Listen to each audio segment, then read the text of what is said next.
Greetings everybody, Rhadamant here. Thank you for tuning in to a brand new series of Stellaris Aquatics.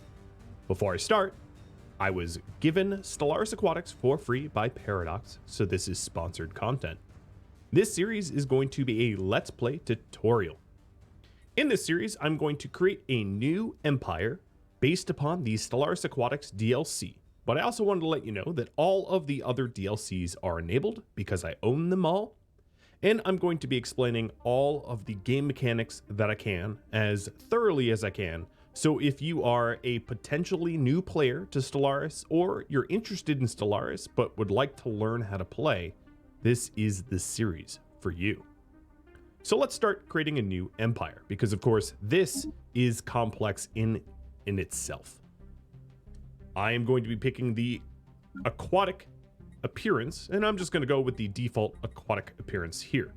Species name and appearance don't really matter, other than the fact that because I'm aquatic, that will allow me to have some other aquatic settings, and I'll show you that later. Species name, we are going to go with something, let's just go with some meme here. Yoda and Yoden and Yoden, I don't know, again. And we'll just say our gender will, sort of be indeterminable. As far as name list, the prefixes you'll see in front of your ship, we'll just go YD for Yoda. And then the types of names that you select will generate leader names and planet names, ship names, and fleet names. These are, of course, just aesthetic. So here is the list of aquatic names, like Cliffbreaker and Lawwearer and so on and so forth. It doesn't really matter. Traits matter a lot. Now, I'm going to be picking what I would consider sort of min-max traits, but if you're playing Stellaris for yourself, feel absolutely free to pick whatever traits you think fit your species. So, for instance, if we are aquatic, I could pick non-adaptive, which means that we're not really able to adapt to worlds not similar to our own very easily, which makes sense for an aquatic species. You have a certain amount of trait points and a certain number of picks that you can pick. Later on in the game, depending on your DLCs, you're given a choice to add some additional traits, but these, generally speaking, except for genetic engineering, are relatively static within your game. So pick wisely. So I'm going to pick non-adaptive, which means that we can't inhabit a wider range of planets without some penalties, because that makes sense. Let's also pick traditional, which gives us unity from jobs, extra unity, us being united underwater. I'll pick sedentary. We are less likely to have immigration to our water worlds, and resettling our water people to other worlds is more difficult. I'll also pick conformists. We're all one creature under the sea, so we're less likely to have our governing ethics deviate from the norm. This will be explained a bit later. And I have one pick left with 2 points left. We will also pick intelligent. We are an intelligent aquatic species. As far as homeworld goes, I could pick whatever I want. I could be aquatic species on a dry desert world. Doesn't make that much sense, so of course I'm going to pick an ocean world. Now, if I wanted to go to the full Yoda meme, I could, of course, pick Yoda's homeworld of Dagobah. So, sure, let's do Dagobah. And the star name will be Dagobah. Actually, the homeworld name will be Dagobah Prime. Now, the worlds that you pick here, the way they matter is if I pick... let's go back to that. If I pick a wet world, I can more easily settle continental and tropical. It would be difficult for me to settle any frozen type worlds, which is Arctic, Alpine, or Tundra, or dry worlds, desert, arid, and savanna. You are given the ability to terraform worlds later on, so whatever you pick here, you can of course terraform worlds given a cost. There are other types of worlds that you can pick as well. You have Gaia worlds, which are sort of perfect for everybody, Tomb worlds, which are miserable for almost everybody, and some other specialty worlds as well. I'm not going to get into that though. For city appearance, this is purely aesthetic, and I'm going to pick the aquatic city, which is new in this DLC. our origin here. Your origin is a little bit of a starting benefit, and you can sort of pick your own. So, for instance, if you wanted to have some starting robots on your planet, you could pick Mechanist. If you wanted to start with a Gaia world, you could pick Life-Seeded, and so on and so forth. So, taking a look at all of these choices, the Ocean Paradise is most fitting for our ocean people. And for that, the ocean world will be, the home world will be an ocean size 30, which is ridiculously large compared to most other planets, meaning it can hold more industries, etc. And it will have bonuses to happiness, growth speed, output. And the guaranteed habitable planets are frozen instead, which means that they are not easily colonizable by us. A bit of a penalty, but with a homeworld that is a great benefit. And this is something new in the DLC, but you can read through all of these and pick what you think most suits your species. And then as a result, that gives me the aquatic trait here. So I have to change, as a result, the aquatic trait gives me additional ocean habitability and some other benefits on ocean worlds, and then some penalties on non-ocean worlds, but it also changes my trait point picks. So I have to reconform this. So I'm going to get rid of conformists, and I have one trait point left. So I'm also going to get rid of, let's say, traditional and pick something more expensive. Let's go ahead with thrifty. Oh, no, let's do ingenious. We'll generate some more energy credits, which is sort of like currency from people working energy jobs. I guess working under the sea makes you wealthy. I don't know. So when you're talking about governance and ethics, these ethics here are also relatively static within gameplay. Most things can change, but they're not likely to. The ethics here and the traits aren't likely to change all that much while you play. Your origin can't change. So here you have the choice. You have many choices. There are different types of ethics that you can choose, and this will change the way the game plays for you. So if you're a militarist, most of your neighbors will greet you more with hostility than if you're a pacifist, for instance. And you can't pick opposites. So you can't be a militaristic pacifist. You can't be Gandhi from Civilization. You have egalitarian, which is like freedom, utopia, and authoritarian. You've got xenophobic and xenophile or xenophilic, materialistic, which is sort of like science, academia, and spiritualistic, religion. And then in the middle, you have Gestalt consciousness, which is sort of hive-minded, whether it be sort of hive-minded insects, like a swarm of insects, or hive-minded robots.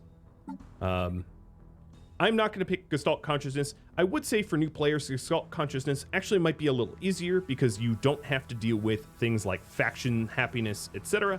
But for the sake of a tutorial, I will pick, let's say, we're going to be Materialist.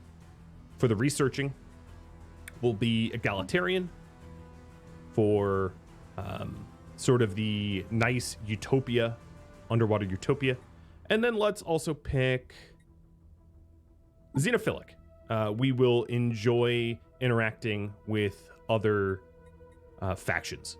I don't want to pick too much into xenophobe or militarist because then I can't show you alliances and things like that. And then the authority is how often your rulers are elected.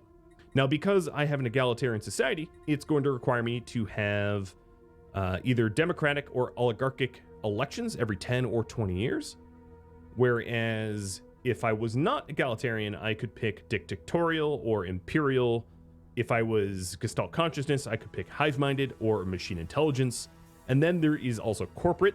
Corporate is an addition through the one of the DLCs here. Where is it? The Megacorp DLC. So I'm not going to pick Megacorp, a corporation. That's just an added layer of complexity not needed for this. If I pick Democratic, there is also a benefit of picking Beacon of Liberty, which is a civic I like.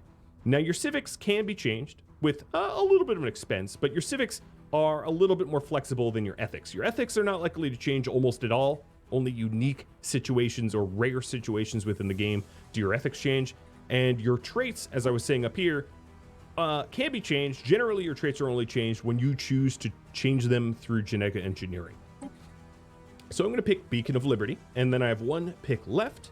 Beacon of Liberty gives me extra unity, which is a sort of a currency that allows you to build up your culture. And then I can also do anglers. I'm going to do anglers only because it is something unique to the Aquatics DLC, not because I particularly like it, but it allows my farmers to be replaced with anglers and pearl divers to produce trade value and consumer goods, which is honestly pretty cool. In fact, I'm going to go back to say, hey, because I'm taking anglers, let's go ahead and get rid of ingenious and go with thrifty. Thrifty so that the trade value from jobs increases, because over here I am replacing my farmers with pearl divers, which generate trade value. So there's some synergy there. For the advisor voice, this is, again, it's sort of cosmetic, but you're going to have to listen to the voice a lot. So you can pick whatever you want. It doesn't have to match your ethos. To live, we all have the makings of greatness in us. But I'm going to pick Aquatic. We just need to take the helm. Excuse you. I'm going to pick Aquatic because it fits with our, culture. Empire name, the Yoda Accord. Sure, that works for me. And then flag, again, aesthetic. But because we are a water world, I'm going to want to pick something that looks aquatic and wet. Ooh, I don't know what that might be. I'm just going to pick sort of blindly, quickly, so that we can get moving. So I will pick this. I don't know. Kind of looks like we do. Well, I don't know. We're also sort of squid-like. So if I go to zoological, we could also pick one of these sort of squid things. That works. Sure. For ship appearance, I'm going to pick the new aquatic ships. They look very different than the standard ships. This is aesthetic again, completely aesthetic and cannot be changed. So here is the aquatic style ships. All the different sizes. And then the ruler here, I'm going to give a random name, Barathon Wavemaker. This ruler is going to be replaced every 10 years because of the governance that we chose. I'm going to pick this aquatic looking room. These rooms are again aesthetic and will pop up during negotiations and dialogue in the game. The ruler title, let's say Seamaster. And air title, there won't be an air because we have a democracy. So that's not applicable. All right, so we'll save our newly created empire. Now, this is the settings I usually use for myself. You can obviously sort of choose how you want. I like to play pretty small worlds and reduce a lot of the sliders down pretty far. So I'll explain these very briefly. Galaxy size is how many stars there are, and there can be there's usually multiple planets per star. The shape is, whatever shape that you choose to pick. I'm going to pick elliptical. AI empires is the number of enemies that you have. You can be 0, which would be strange to be alone, up to a maximum number, which is dependent on the size of your galaxy, as you can see here. The advanced AI starts is AI starts that are ahead. They start with a head start. I generally like to pick none. Fallen empires are empires that are stagnant but insanely strong. We'll do a maximum of 2. And then marauder empires are sort of bullies. They're sort of mercenaries for hire that also might just fight you for fun. But they aren't empires. They're mostly just fleets. And I'm going to max that out as well. Tech and tradition cost is sort of your research and tradition gain rate. I leave that at normal. Habitable worlds is how many worlds are habitable. I like to reduce this so you're fighting over a few worlds rather than worlds are plentiful. Primitive civilizations are civilizations that are not spacefaring yet, and you can influence how they develop. I also like to turn this down, but you don't really need to. It's just a personal preference. Crisis strength, I'm going to leave at 1x. Crises are sort of big, massive events that will shape your galaxy, and they will happen at roughly the mid-game and end-game. So there are different types of mid-game crises and different types of end-game crises. The end-game crises are sort of, the mid-game crises usually shake up the map a little bit, and the end-game crises are like, address this crisis or you all lose. Even if you are in the middle of a war or whatever, the endgame crisis usually requires the entire galaxy to unite against the crisis. You can also, sort of turn these off if you want, but I like to leave them on. And then the crisis type here, as you can see, there's Protheon Unbidden and Contingency. I'm not going to tell you what they are so as to not spoil them, but there you have it. Now, there is a difficulty and a scaling difficulty in case you are getting beat up or doing really well. See what you will, but I usually just leave it on Ensign, which is sort of the default medium. There's the Cadet, Easy, and then it scales all the way up to Grand Admiral for hard. And last I checked, much like a lot of other 4X games, when you raise the difficulty, you basically just handicap yourself, and the game doesn't really, they don't play smarter, they just get freebies. And I generally don't like 4X games when the enemies get freebies because they don't then play fair. The AI aggressiveness, you can say to low, which means they'll go to war with you less, or, high, they'll go to war with you more. And then random placement, no advanced neighbors. Hyperlane density, this is an important one. Hyperlane density is sort of jump lanes between points of interest. This will make a lot more sense when we have a map, but I usually leave this at normal. Abandoned gateways normal, wormholes normal. Guaranteed habitable worlds, I could turn off because it doesn't really benefit me, as my worlds will be frozen and not really habitable, but I'm going to leave it on to 1. Caravaneers and Xeno compatibility. Caravaneers is space traders that might offer you some extra stuff. I can leave that on just to show it. And Xeno compatibility, enable or disable Xeno compatibility essential perk as an option to empires to pick. I can leave that on, it doesn't really matter. And then here you have logistics growth ceiling, how large a pop growth bonuses can be, growth scaling, and Iron Man mode. Iron Man mode is like no save scumming, and when you enable Iron Man mode, you are eligible for achievements. I play on Iron Man mode anyway, so here we go. So when you start, you're going to be given a totally random spot in the galaxy, and then random leaders. So here is my current leader, Barafun Wavemaker, who's 35 years old, a level 2 out of 5 skill leader, who is an industrialist and space miner. So if you're wondering what that means, I can show you in a minute, but they come with its own benefits. And I'm going to leave it paused for a bit just to get the lay of the land.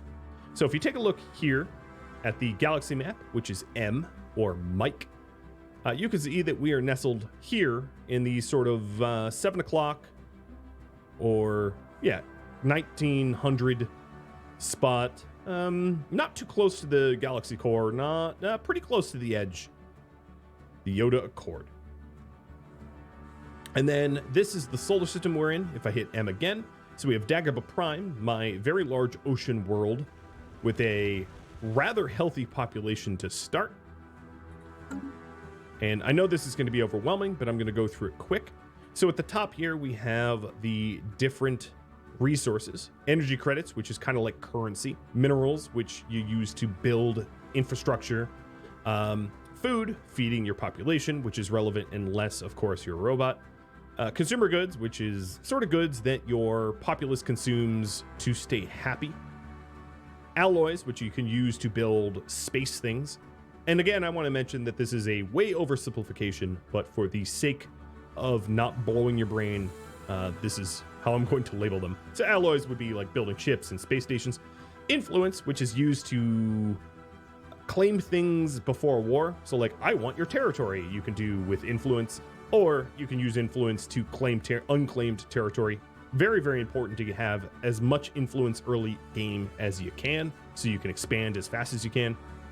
Unity, which is sort of cultural progress in a way, where you can build up traditions, and traditions are very different in this current patch than previous ones. It has been reworked. It's very cool.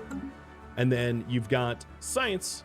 So right now I'm getting 21 science, physics, 21 society, and 24 engineering, a little bit more engineering than everything else. And that is a result of Oxbar. Oxbar is a frozen world in my territory that is currently being mined for, or collected with a research station for extra engineering research. And Void Glint here, once I exploit the resources here, will bring this up to 26. Generally speaking, you like to keep these roughly equal so that one type of science doesn't get so wildly ahead of the other. These are exotic resources that come into play much later. Some never, in fact, like Zro, for instance, is a resource that you might never use. Same with living metal. It really depends on the randomness of your game. This is your Empire Sprawl.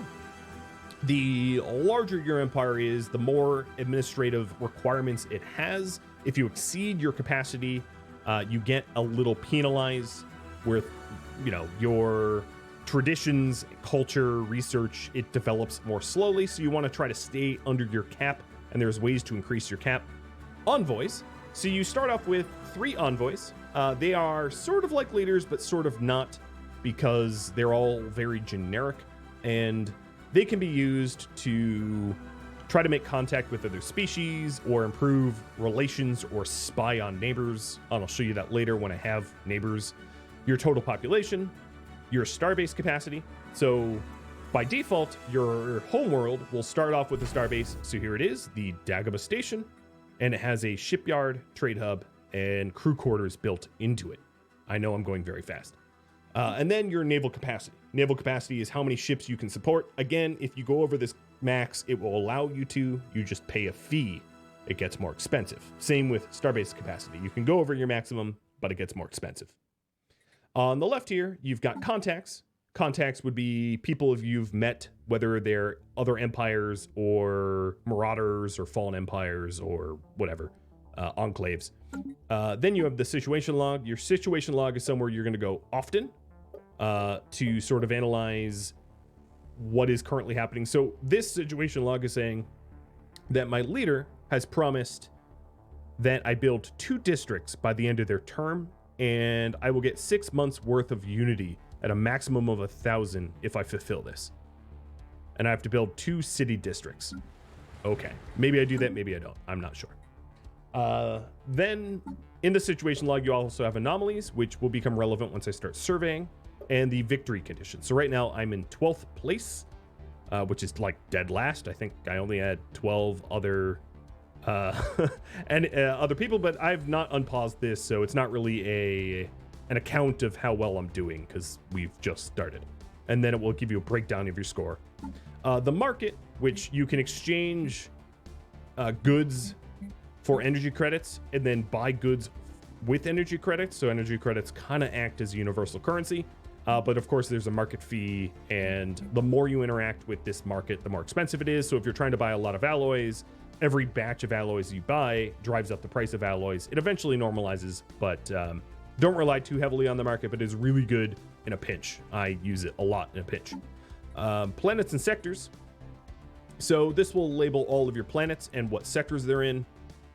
Sectors are governed by governors, which have their own traits. I'll get into this in a minute. This comes into play when you have a much larger empire. On small galaxies, sectors do become a thing, but they're not so important until you become a mega empire. Going down, the expansion planner, which will show you habitable potential colonizable planets. I don't usually use this, but if you have a giant map, it might be helpful. Policies. So right at the start, you can change your policies. Once you change it, you can't change it again for, I believe, if memory serves, 10 years. So right now I have an expansionist policy, which increases border friction, but makes it a little bit cheaper to build outposts, which is kind of nice. And you can take a look at all the other policies to see what might be, most beneficial to you. I would say really, really early on, expansionist is very, very helpful when you're trying to expand your empire's sphere of influence. Very, very helpful. War philosophy, what kind of wars you're able to declare. If you're a pacifist, your people are going to want more defensive wars than unrestricted wars, but I'm not going to touch that right now either. Your orbital bombardment, so when you're attacking enemy planets, what kind of bombardment you're allowed to do. Indiscriminate is just like bomb them however much you want. Selective is slower, and this is to weaken planets so that you can invade it.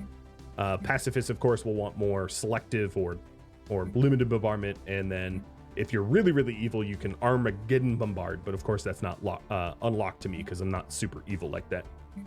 Resettlement restrictions. So whether you can forcibly resettle people or not. Now I'm egalitarian, so forcibly resettling people is prohibited by default. First contact protocol, which is sort of what your stance is when you first interact with other species. I'm xenophilic.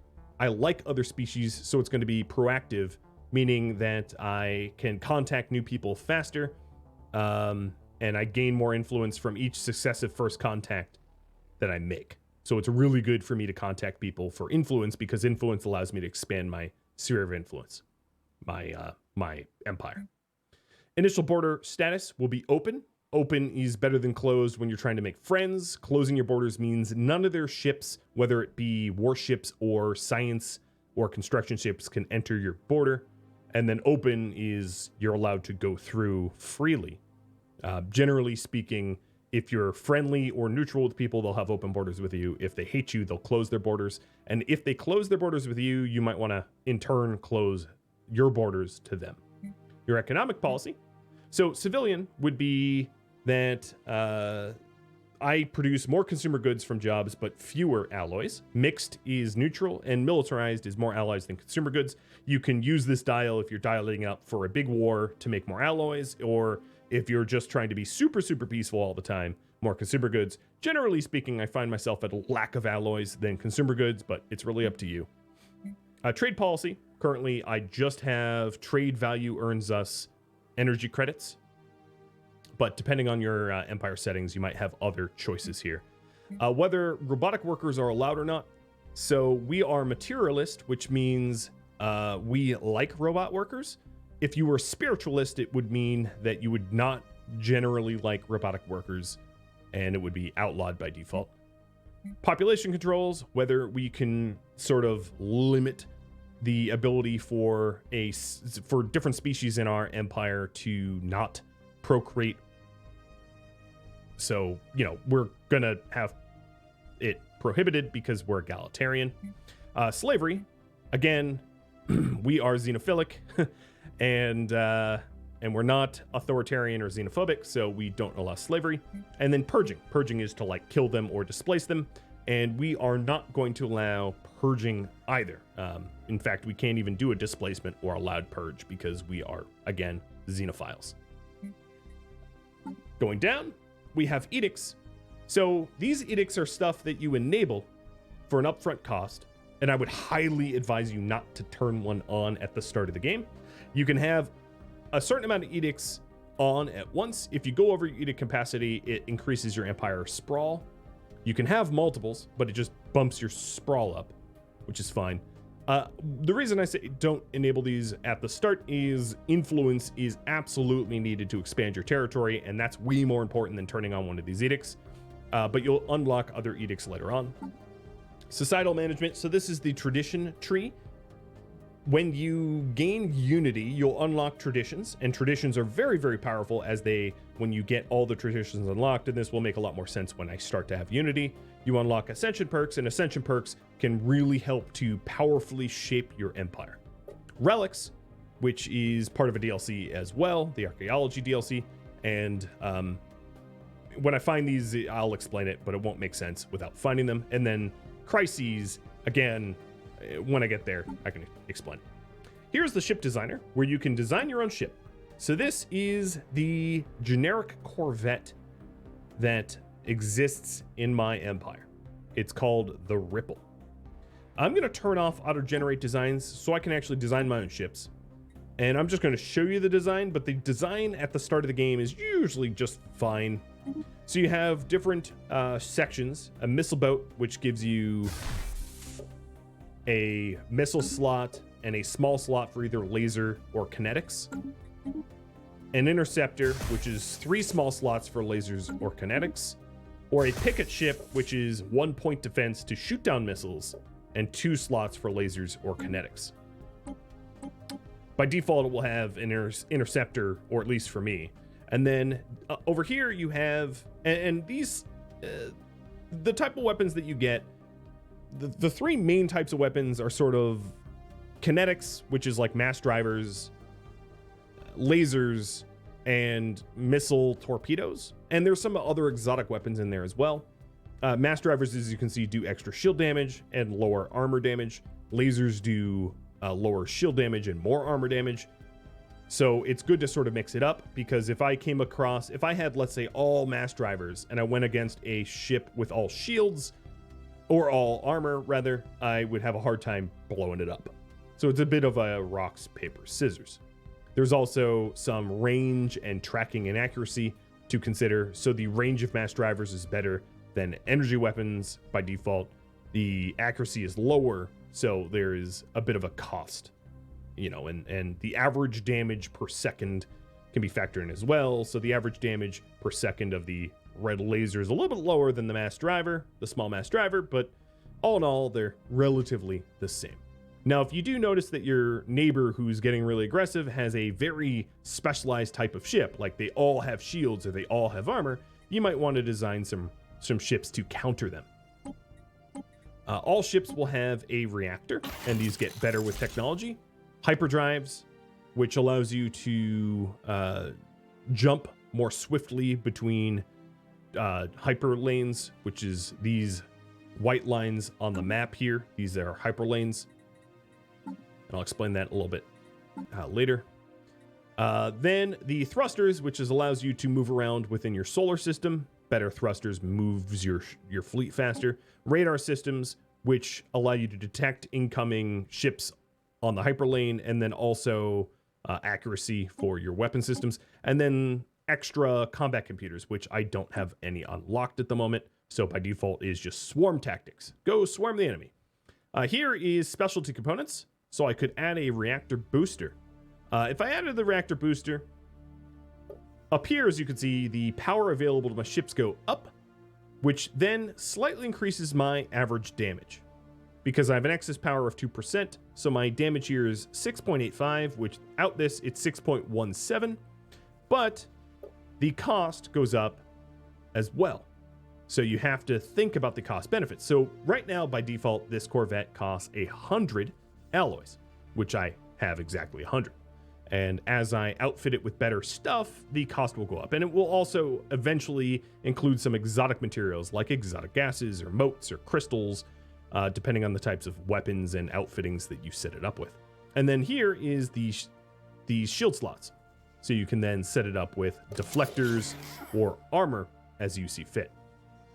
Now in the ship stats over here, it will show you the breakdown of all of the power and things that require power. So right now I'm breaking even. If you're in the negative, your ship will not work. You can't save it. You can't build it. You can't have negative power. Your hull points. So hull points is something that when depleted to 0, your ship blows up. Your ship will try to disengage from combat when it gets damaged enough, but that's no guarantee it will survive. So the way the combat works is initially your deflectors will be depleted to 0. They will slowly regenerate over time. So even when your shields go back to 0, if it's a long enough fight, your shields might regenerate a little to go back to 0 again. And then afterwards, your armor gets depleted. Now, most of the time, your armor can be repaired after the fight, after the battle. But generally speaking, when your armor hits 0, it will then start whittling down your hull points. It will also factor in evasion. So the higher your evasion is, the less likely you are to get hit. The speed is how fast you are around the solar system. And then the special values is how much it suppresses piracy and its sensor range. So this Ripple class ship, I'm just going to rename it to... Give me a name that isn't used. I'll just call it Floody. So now I have designed the Floody Corvette. The defense platforms allows you to increase the defenses of shipyards or space stations. But I generally don't build too many of these, but you can design them as well. They're static defenses that orbit a space station, but they're somewhat expensive for upkeep. And they're like ships that don't move around. So, as you can see, they're a little bit more powerful. They have more guns than a standard ship, but because they're static implements, as long as I have the naval capacity, I generally prefer building a ship rather than a defense platform, because you can't attack an enemy with a defense platform. You can only defend yourself. Moving on now, the fleet manager. So here, it looks pretty daunting. It's going to make a lot more sense once I sort of have a fleet. But in this fleet manager, what I could do is I can change how many corvettes are within the fleet very easily. I can rename the fleet. I can assign a leader. This seems sort of intense and daunting, but allows you to sort of micromanage and automatically retrofit, repair, upgrade, change your fleets on the fly. This is a tool that you can do manually over here by merging and splitting fleets and all that. And again, I'll get into that. This game is very complicated. Technology.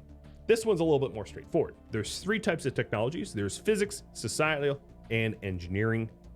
And your leaders here are going to have their own specialty traits. So for instance, this physics leader, who's currently employed, is really good at researching particle physics, but he doesn't have a benefit to any other types of physics.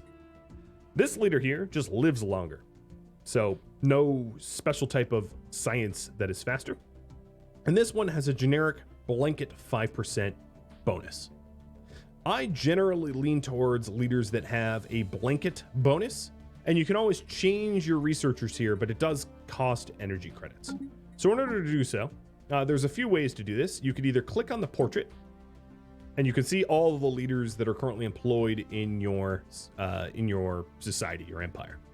So I have right now, this is actually very lucky. I have this scientist here, Angrove Streamer, who is manning this science ship, which is my survey ship, and their bonus is they find more anomalies when surveying, which is actually the best, in my opinion, the best trait to have as a surveyor. But if I wanted to replace one of these, here are the 3 leaders able to replace any of my current ones. As you can see, the cost is a little higher than I can afford, and this one researches anomalies faster. This one gains experience faster, and this one is good at industrial research. So none of these I can afford, and none of these will immediately help me. So if I go to the research types here, to select the research, because you're going to want to do this before you even unpause. This researcher can research blue lasers faster because it's particle physics. So here, you can see the bonus. Particle physics, 15%. Which means I'm getting more science per month than I would have had I changed to a different type. So right now I'm getting 26.25. And if I change the type of science to, let's say, something else, I'm getting 23.02. So you don't necessarily have to go with the most ideal. You can also pick what you need most. But of these 3 offered, I don't need any of the other 2 more than blue lasers, so I might as well pick blue lasers. And the way this works, and the research in this game is very different than any other game. The way the research options work is they're random, but only pseudo-random. Getting certain prerequisite research done increases your odds of getting an associated research. What does that mean? Some options here have requirements, soft requirements. And if those soft requirements are researched, it increases your chance that you're offered the one that is unlocked with those soft requirements. You don't have to play by looking up the wiki and trying to min-max your options. You can just pick, but I just want to let you know that anyway. For societal research, I really want to push my unity. So I'm going to pick the planetary unification, which increases my unity and unlocks some additional edicts. And then for engineering, let's go with engineer. My engineering researcher will research how to get more engineering research, a feedback loop, if you will. Now these will take 73, 87, and 96 months to unlock. Sounds like a long time, but time does pass quickly, and my society will produce more research soon so that these numbers are not likely to remain that high for very long. Factions, I'll talk about once I start to unlock factions. You won't unlock factions early game, but as you can see, egalitarian, xenophile, and materialist are going to be my 3 starting factions, as 38%, 31%, and 31% have interest in those factions. But I don't have factions yet. The factions get unlocked at sort of a random future date. Claims, I need to have enemies to have claims, so I can't show you that yet. Here are the species in my empire. Now I'm xenophilic, so I'm likely to have more than just my own species eventually. But you can see the traits, and you can also set rights. Setting rights is a very powerful tool if you want a caste system. Now I'm egalitarian, so I can't really show you that. But here, my citizens are full citizens, but as you can see, there's other options as well. Undesirables kicks them out, slaves enslaves them. Residents is sort of like lesser citizens. They're less happy, but they require less consumer goods to stay happy as well. Living standards. Now I could increase the living standards here, and because I'm intelligent, I am sort of leaning towards doing that. And I'm going to probably pick academic privilege, which has the bonus of my population will produce more research. There's also some side effects too. The ruler's political power goes up, specialist political power goes up. Right now I have decent conditions. So decent conditions, my ruler caste has 1 consumer good upkeep per population. And then as you can see, specialists is 0.5, workers are 0.25, and then slaves are 0.05, but I have no slaves. There's social welfare, which is very much like the last one. The social welfare has workers and slaves, slightly higher upkeep. And you can read through all of these if you want, but I'm going to do...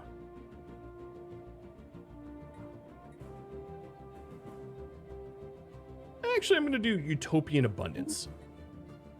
We'll try to have a ocean utopia. And as you can see here, I cannot change this for another 10 years.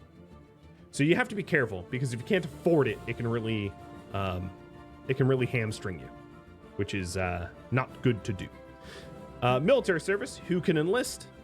So, you know, your dominant species is going to be full military service, meaning they can be generals, admirals, etc., etc. But you can have other types for subspecies or non-dominant species in your empire. Colonization rates. So I'm egalitarian, and this is the dominant species, but basically, are other species allowed to colonize or not? Population controls, whether they're allowed to reproduce. Migration controls, whether they're allowed to resettle on other planets. And turning migration controls on, even though I'm allowed to, will make them unhappy. And then purge and slavery are grayed out because I'm not allowed to enslave or purge given my xenophilia. I did show you leaders, and there's there's sort of 4-ish, 5 types of leaders. Envoys would be the 5th type. But you have governors, which govern sectors and provide a benefit due to their trait, and also a benefit due to their skill level. So as their skill level goes up, their empire sprawl from pops goes down, down. Resources from jobs goes up, crime goes down. And then their trait is a major factor. This trait is intellectual, which is great, which increases the research from jobs. I did cover scientist leaders. Admirals are leaders that take control of fleets of ships, and then generals are leaders that take control of armies. The fleets of ships are used to battle other spaceships, and then generals, the armies, are used to invade other planets. You don't really need armies too early on in game. It's very unlikely, but you might need ships pretty early on in game. All right, so now that we've gone through basically all of those UI options, we also have, let's go through the outliner here. So here is the planet. This happens to be my empire capital. This symbol shows you who owns it. This is the name. This is what type of world it is. So it's very habitable, 100%. Habitability is sort of a rating of your maximum possible happiness on this planet. So if I, for instance, went to inhabit a desert world, it would likely have a habitability rating of about 10%, which means that the people there would be frighteningly unhappy all the time because the world is basically not made for them. It's not well suited to them, and we have a huge penalty. So really early game, there are, like I said in the beginning of this tutorial, there is like 9 to 11 types of planets, and you're generally looking in the galaxy for planets that suit you well. And they will be green, that suits you very well, yellow, which is kind of okay, and red, which is bad. You can settle the red planets, but what might end up happening is the species that settle those red planets that you're very maladapted for might actually mutate to a subspecies that are better adapted for that planet. So if I went to colonize a desert planet, my fish people might mutate their traits to be slightly less fish people, which could cause you problems. It will also cause you a whole lot of unhappiness. Now, in this planet, there's also this unique bonus of Ocean Paradise, which is people are more productive, people breed faster, and people are happier. Up here is stability. Stability is sort of a measure of crime, more or less. High stability means that they're going to be more productive. So right now, because of our high stability, I gain extra resources from jobs, I have extra trade value, and there is an immigration pull, meaning that neutral or allied empires out there, their civilians who are allowed to immigrate might immigrate to my planet. My population, this is the crime. So as you can see, I have 15, I have a base crime of 15, and then it's -3 for my governor and -25 for my pop. So it's a net negative, so no crime. This is how many houses are available. This is a number that you want to glance at often. You do not want homeless populations, as that will drive up crime a lot more than you wish to have. So always make sure that you have available houses. Amenities, which is more or less a gauge of how happy they are. And you can build buildings here with that increase amenities. Available jobs, you're not going to want unemployment. So make sure to have available jobs at all times, because if you don't have available jobs, they can turn to crime. This is the sector that your planet belongs in. If I was allowed to terraform, or if I had the technology, I could terraform my planet, but why would I? It's an ocean paradise. And then the features it has. These features means that this planet has a unique crystal reef, which gives the ability to build extra crystal mines, which is a specialty resource later in the game. I have underwater vents, which allows me to build a certain amount of generators, which generates energy credits and employs people to generate energy credits. I have a certain amount of mining districts. I have a certain amount of agricultural districts. So if you take a look at this planet real quick, I have up to 21 industrial districts I could build. I have up to, 12 generator districts, 9 mining districts, or 22 agricultural districts. So this planet would be probably best suited for either agriculture or industry, because those are the most possible districts I could build. And right now, this here is a planet of 30 size, which I did say is ridiculously large. Generally speaking, in Stellaris, your planet size maxes out at about 25 is the usual max. So this is a very, very large planet. And I have 19 free districts. So I can decide how they're distributed. The last district that I did not talk about is the housing district, which is basically just housing and some clerks, which generate trade value and amenities. Amenities, of course, are what keeps people happy, and trade value right now is being exchanged 1-for-1 for energy credits. Then, depending on the population of your planet, how populous it is, you unlock buildings. So I have my planetary capital. This slot always has to be capital. And then 1, 2, 3, 4, 5 other buildings that I could build. The types of buildings I have installed by default is the admin office, which increases my admin capacity. And it has approximately 4 consumer goods as upkeep. So this employs up to 2 bureaucrats, which increases my admin sprawl. This thing up here. So by default, my admin sprawl would be about 30 max. So I'd be 29 out of 30, which really does not allow me to expand my empire at all. So this admin office is going to be very essential for me to not go over my maximum here and not pay the price of slowing down my research or slowing down my cultural traditions. This building is my research labs, and this research lab employs 2 of my population to be researchers. And as you can see, the planet is currently producing this research here, 22, 22, 22. 22 physics, 22 societal, 22 engineering. Also some other things as well. And you can mouse over this to see its productions and deficits. And then the last building is a commercial zone, which is producing trade value and amenities. And it's showing that benefit as well. Now I could add other buildings here, but all additional buildings are going to cost minerals, which currently I don't have enough. But here are the current options available to me. And I'll get through those once I start building things. So if I wanted, let's say, more admin capacity, I could build another office.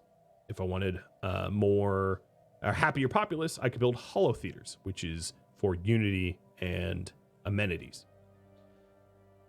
One concept I would say that is really important is there is a definite benefit to having specialized planets. Planets that are pretty much all generators or all mining or all agriculture, so on and so forth. So when you're colonizing new planets, see what those planets could be specialized into and choose wisely. Now the other tabs, here's the population. So this population is everybody and their jobs. So I have 2 rulers. I have 12 specialists. 2 is researchers. 1 is an enforcer, which is like police, keeping the crime down. 2 are bureaucrats, which are increasing my admin capacity 10 each, up to 20. 2 are metallurgists, producing alloys at the upkeep of minerals. So they consume minerals to make alloys. 2 are artisans, consuming minerals to make consumer goods. And then 3 are pearl divers, which is specialized to my species because we're ocean people, which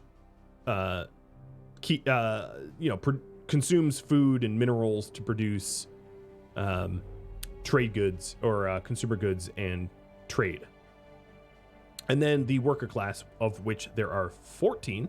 And as you can see, there's a 3 out of 4. So I have 1 free job as a miner, which is why available jobs is 1. Now, if I shut down, let's say, my admin office, it would immediately unemploy these 2 bureaucrats.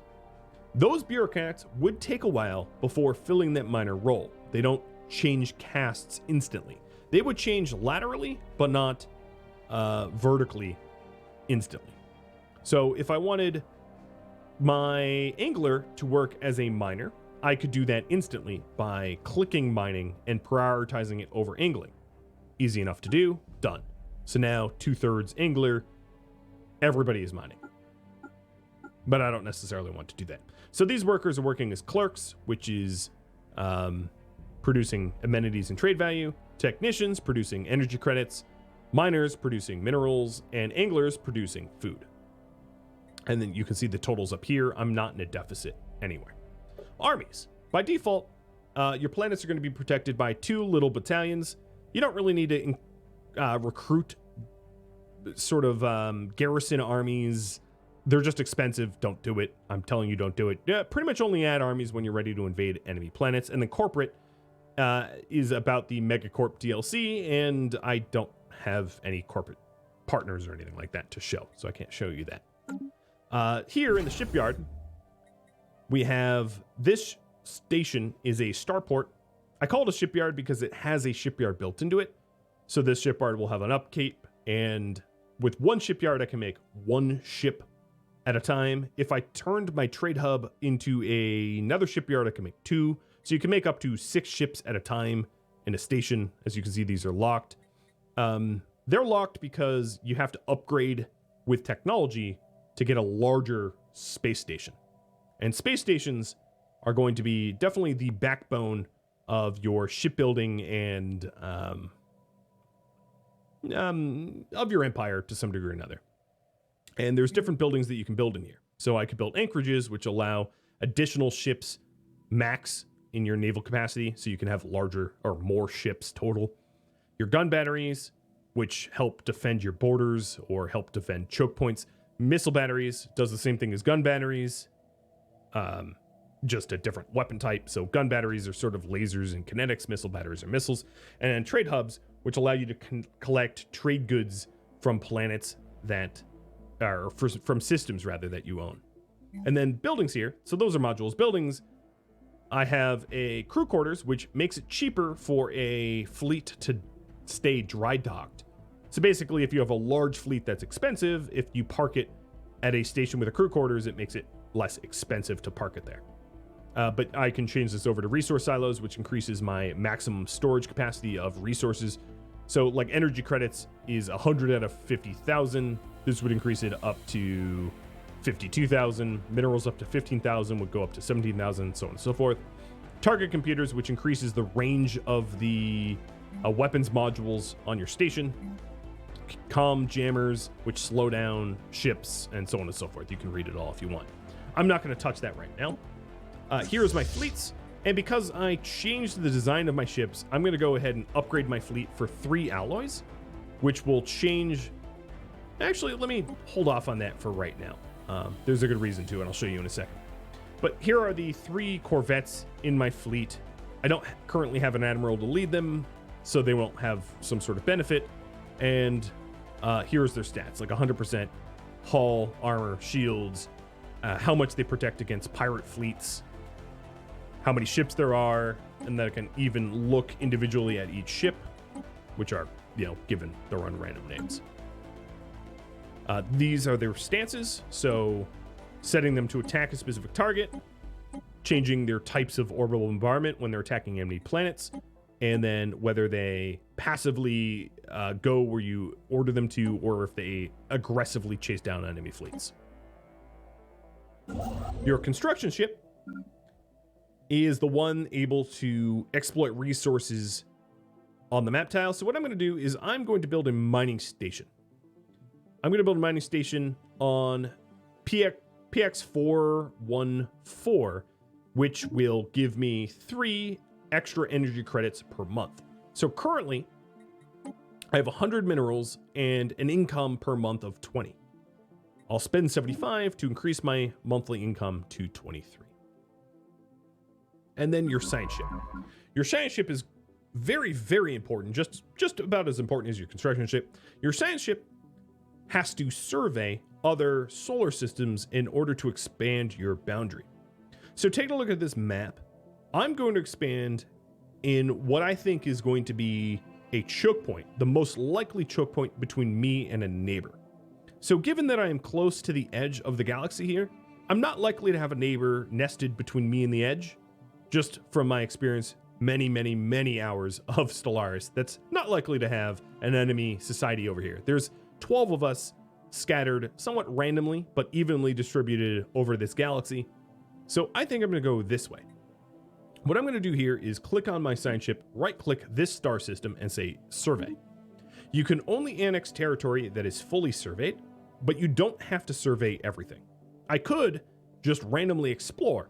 The advantages of exploring would be it would allow me to try to find habitable planets more quickly. The advantages of survey would allow me to annex territory. Now, really early game, especially on galaxy sizes this small with as many neighbors as I have, it is a race to find choke points between you and neighbors. This will make more sense. I have literally not unpaused this yet.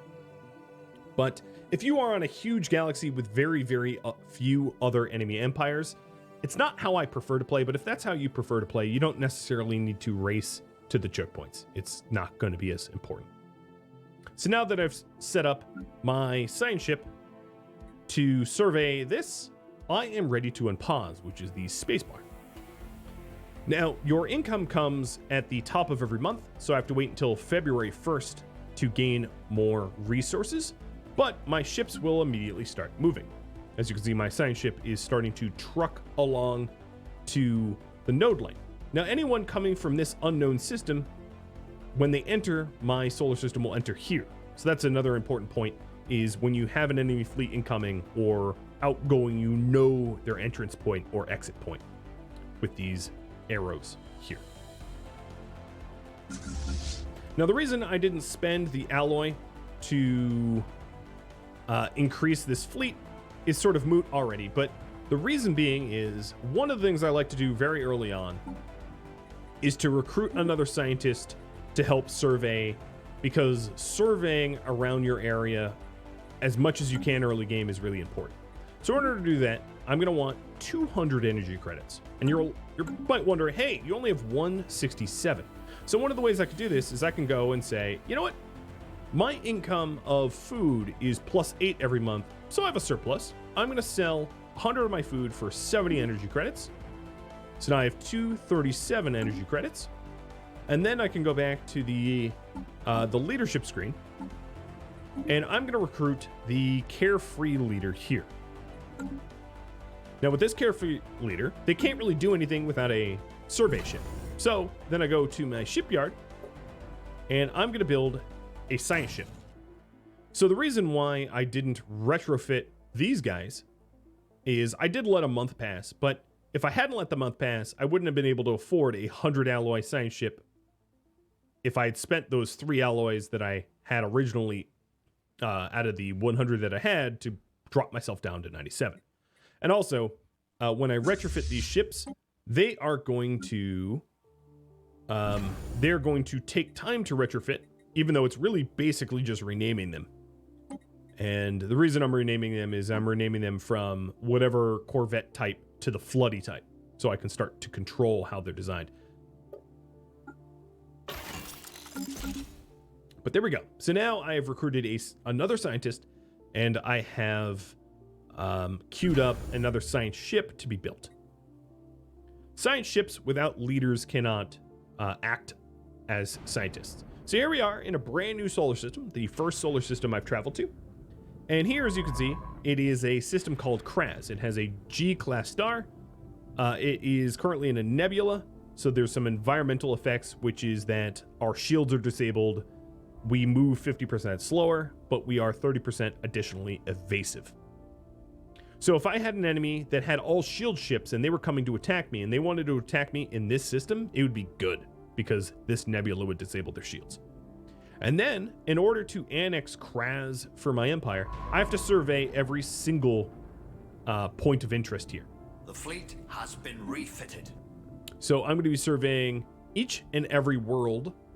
And then once I'm done surveying, it will turn this dark gray into a white, and I'll be able to annex it. Here's my brand new science ship. Just rolled off the line. So if I zoom into Dagobah, you'll be able to see it. It is, if I zoom in close enough, right here, this orby looking thing. There it is. That's my science ship. So let's assign the leader that I hired, this carefree leader. And I'm going to send this leader this direction because I previously stated I don't think I'm going to have a neighbor I'm vying for territory this way. So I don't think that this is likely to be a bottleneck. So I'm going to go off in a novel direction. And I'm probably going to want a third science ship before too long. Maybe even a fourth. It really depends. So up here is my news log.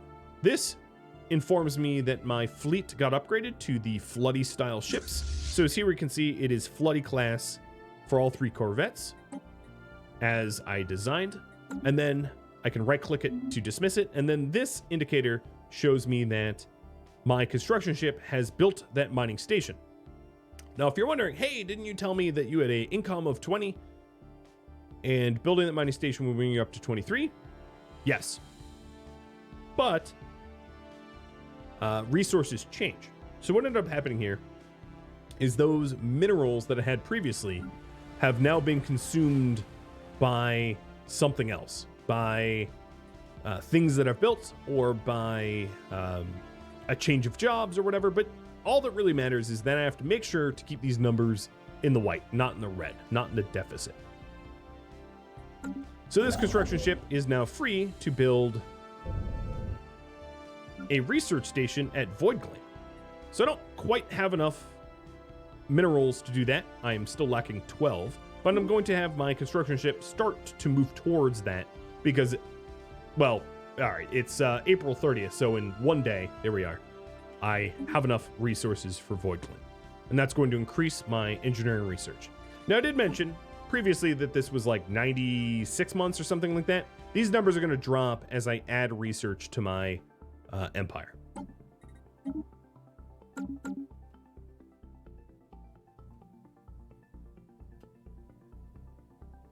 So now I have 2 different science ships surveying my surrounding areas, and a construction ship exploiting the last of the resources here at Dagobah. Now, I didn't cover this, but down here is the different map modes. So one is the sector map mode that you can turn on and off, and it will show you the different sectors that you have in your territory. So if I go over to the planets and sectors manager, I have the core sector, which includes my capital planet. As I start to colonize other planets, I will have other sectors if they're far enough away from my core. Here is trade routes. It won't really make much sense until I have other solar systems with trade value. You can turn on and off the hyper lanes map mode. I really have no idea why you'd want to turn that off, as it really just hides essential information to know how to travel. This here is the Union's map mode, which changes the way that you see other empires, whether it's their natural empire color, so mine is like this blue, versus how they feel about you, or whether you're allied or not, whether they're a subject of yours or not. So interestingly enough, this area here is a dead end. I didn't expect, well, I should have expected it because I could have seen it. But that means that this is a little bit less important for me to survey than other directions. And the reason being is because it's a dead end, it's not like someone is going to annex it anytime soon. So I'm actually going to tell my scientists to turn around and go somewhere else for now. Because on my size galaxy, and your game might be different, but on my size galaxy, it is a race, an absolute race to get to your hyperlane choke points. And this will make more sense as I find a neighbor.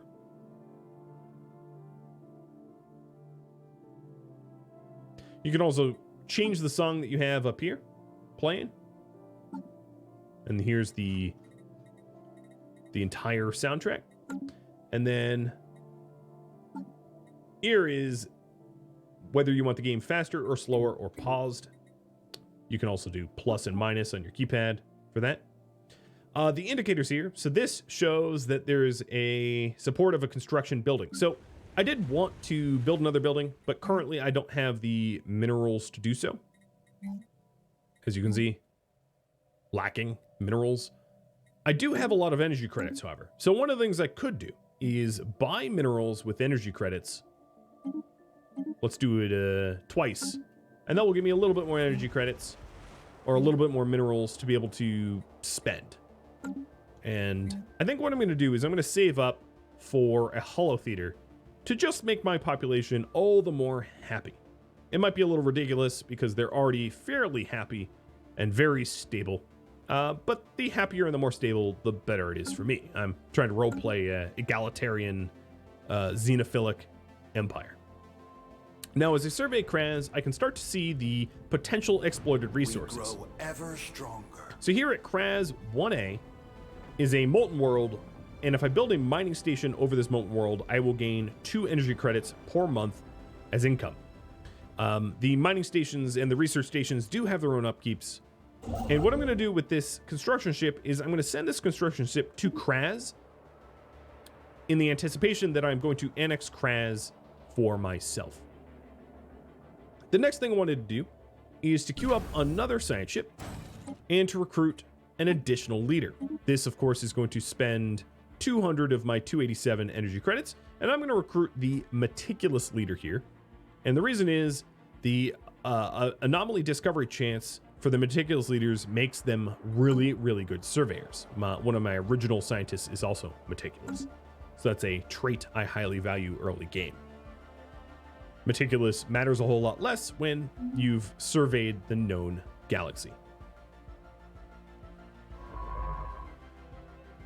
So here we've got this science ship surveying Bostamore, which is a direction of a possible choke point. And then the other only direction of the possible choke point is Kraz out to this point. So what I could do is hold shift, left shift, and right click, click on this science ship at Kraz and right click on this new system, holding left shift to queue up future tasks. And as you can see, currently they have multiple orders left. And I could do the same with this guy. So 13 orders. Let's right click over here. So once they're done with Bastamore, they go out to this unknown sector.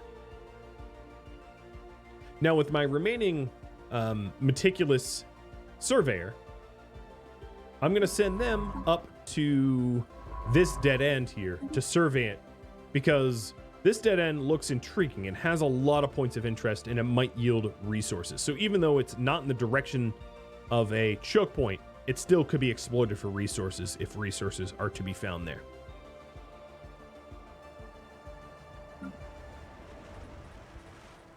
Next month, right now, I now have enough resources to build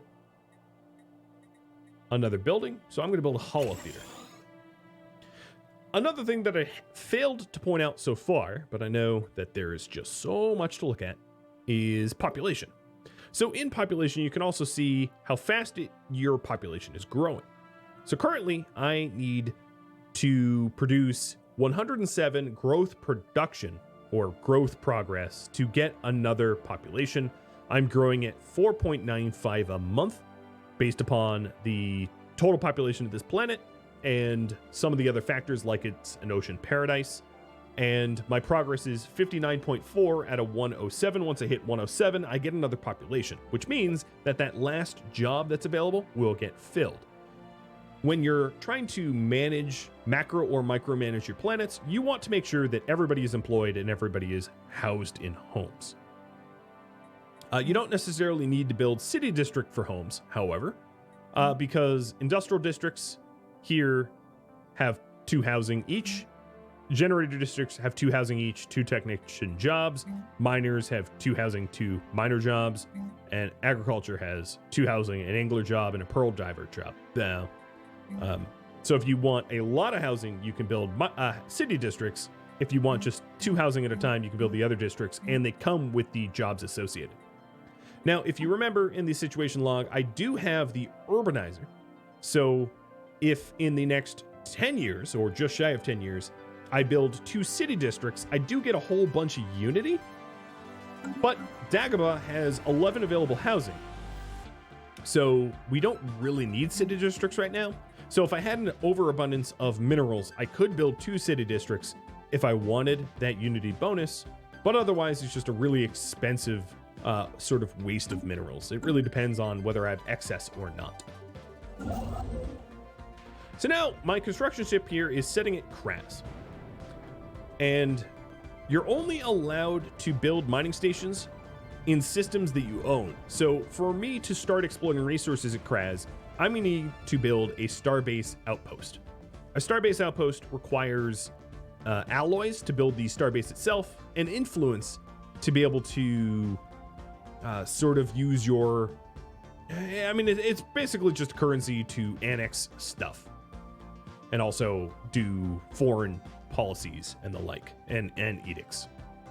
So I'm waiting for this scientist here who's moving very slow because of this stupid nebula that is keeping me so slow. But there's only 1 planet left to survey, and once that last planet is surveyed, this construction ship can go ahead and build a outpost here. And these outposts can be upgraded to star bases if I want, much like the Dagobah station over here. So we're almost there. Now there is no nebula here, so there's no penalties, and we're going to be able to survey a little bit faster as a result. And then over at Bastamore, there's a lot of points of interest, so it's going to take a while. And it's also a binary system, so it has 2 stars, as you may have noticed. A system has been charted. And there we go. System has been charted. It has very little resources, only 4 energy credits, which is rather low. But I'm going to build a starbase here because it is part of a choke point. I have now acquired enough unity to unlock my first tradition. So, 1, 2, 3, 4, 5, 6, 7 tradition slots. You have to think about what traditions you want to unlock and the order in which you unlock them. Now, I always make the same choice for my initial, which is discovery. Why? Because discovery increases your research speed and allows you to survey faster. And it's something that I almost always lean to as my first one. But as you can see here, there's 8 choices, and one of them won't be able to be picked for your traditions. So adopting, there's a benefit. There's multiple benefits to traditions. There's the adoption benefit. So for adaptability, it would be like housing usage is 10% lower, which means you need fewer houses or city districts to house your population. Diplomacy would be, it allows you to have diplomatic grants. Discovery, it allows you to enact the edict of map the stars and increases your anomaly research speed by 20%.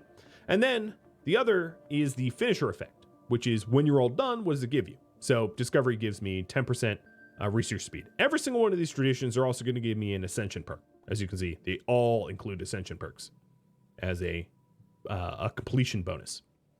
And then the other thing to think about is the individual traditions unlocked within them. So here we have survey speed goes up. Here we have the edict of research subsidies, and research stations produce more science. Scientists can level higher, and you are offered a wider range of researches. Your leaders level up faster and can max out at a bit higher, and then your researchers are less expensive to keep employed. So discovery is a really good tree. I'm not going to read all of these because it would take me a long time, but this is the one I'm going to adopt initially. And it cost me 300, yes. Now there is diminishing returns. So after you get your first tradition, getting your next one is going to be a little bit more expensive, so on and so forth. And this is the currency unity, which is sort of that cultural currency that I explained earlier. Now, I have the adoption effect of discovery, which is that I have the Edict of Map the Stars, which can be found in your edicts list here. And Map the Stars is for 200 influence, you can enable it for faster survey speed. You detect anomalies at a higher percent, and you see ships on hyperlanes a bit further out, and it lasts until it's canceled. But this influence, I would not spend early game because I would rather spend it annexing territories. But then, of course, the other benefit is that my anomaly research speed is faster, so it allows you to unlock anomalies, and this will make sense after I find my first anomaly. When I get all 5 of these traditions inside this discovery tree, then I unlock the finisher effect and an ascension perk. And these ascension perks are very, very powerful perks that can make your empire and species a lot stronger or more specialized.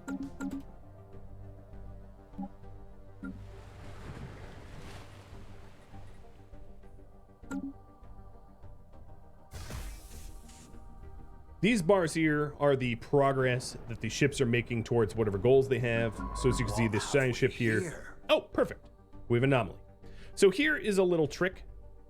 Holding Control Shift and then hitting a choice like research allows it to jump the queue. So holding Control Shift and research to that anomaly here allowed me to queue it up next. If I just hold left shift, it would queue it up last. So it would queue it up after I've surveyed everything, but Control Shift allows it to skip the queue or jump the queue. And this anomaly is an easy one.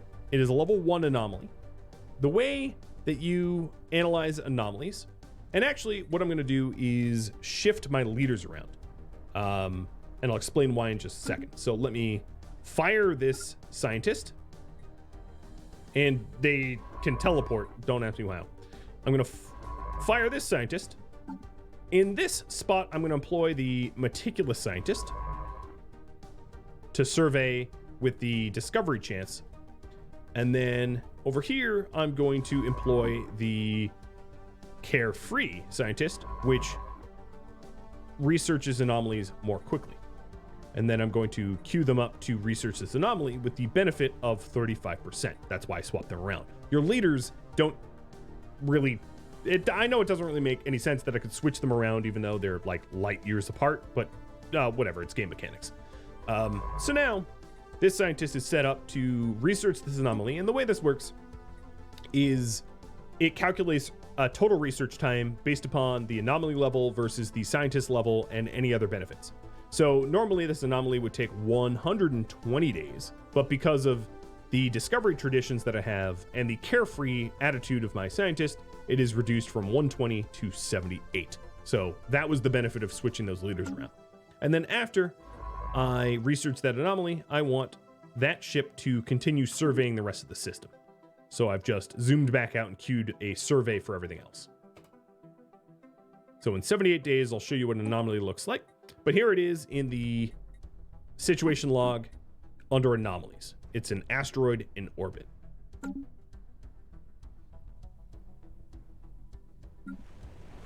So we're also 100 and change days away from a holotheater, which will increase our amenities and also increase our unity, but only if people are actually employed in the holotheater. So I might have to shift my population around to where they work.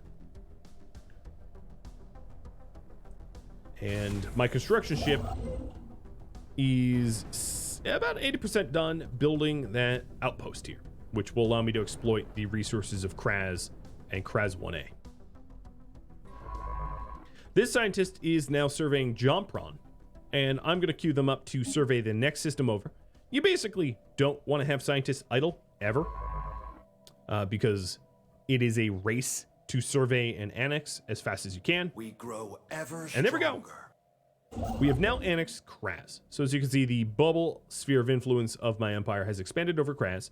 And now, with this construction ship, I can build a mining station over Kraz and a mining station over Kraz 1A for an additional +4 energy credits per month, which is a nice take. Not quite as good as probably the takes of this system once it's done surveying, as it's already yielding 5 and there's so much left to survey, which is likely going to make it more profitable than Kraz, but still.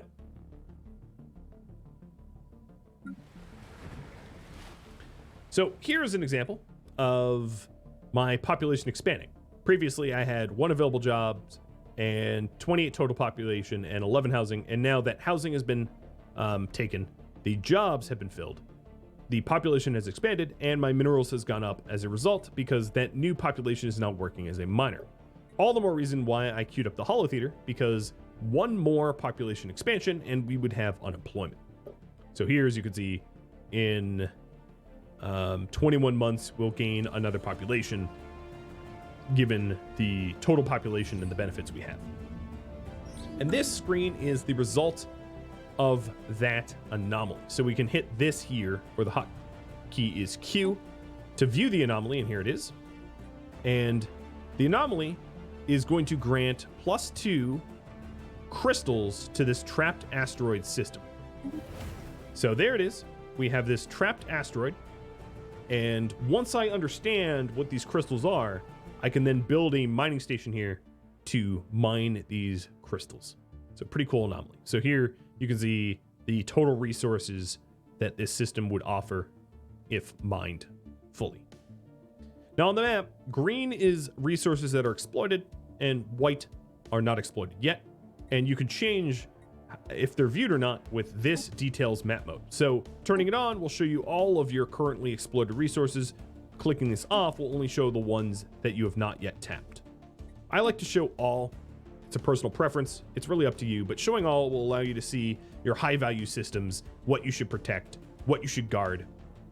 And right now I'm in a, and I'll explain why, but I'm in a current condition of a deficit of food and consumer goods. Now, if you're wondering why, it's because I finished that Holo Theater, this one here, and as a result of finishing this, the people that were currently, or previously rather, employed as an angler and a miner moved over to become entertainers. It's a higher caste, and they would prefer to fill specialist roles. Basically, the way it works is everyone wants to be ruler, and if they can't be ruler, they're a specialist, and if they can't be a specialist, they're a worker. So they go up, not down. It's instant to go up. It takes time to go back down. As a result of this, my amenities have gone up, which means that my citizen population happiness has gone up.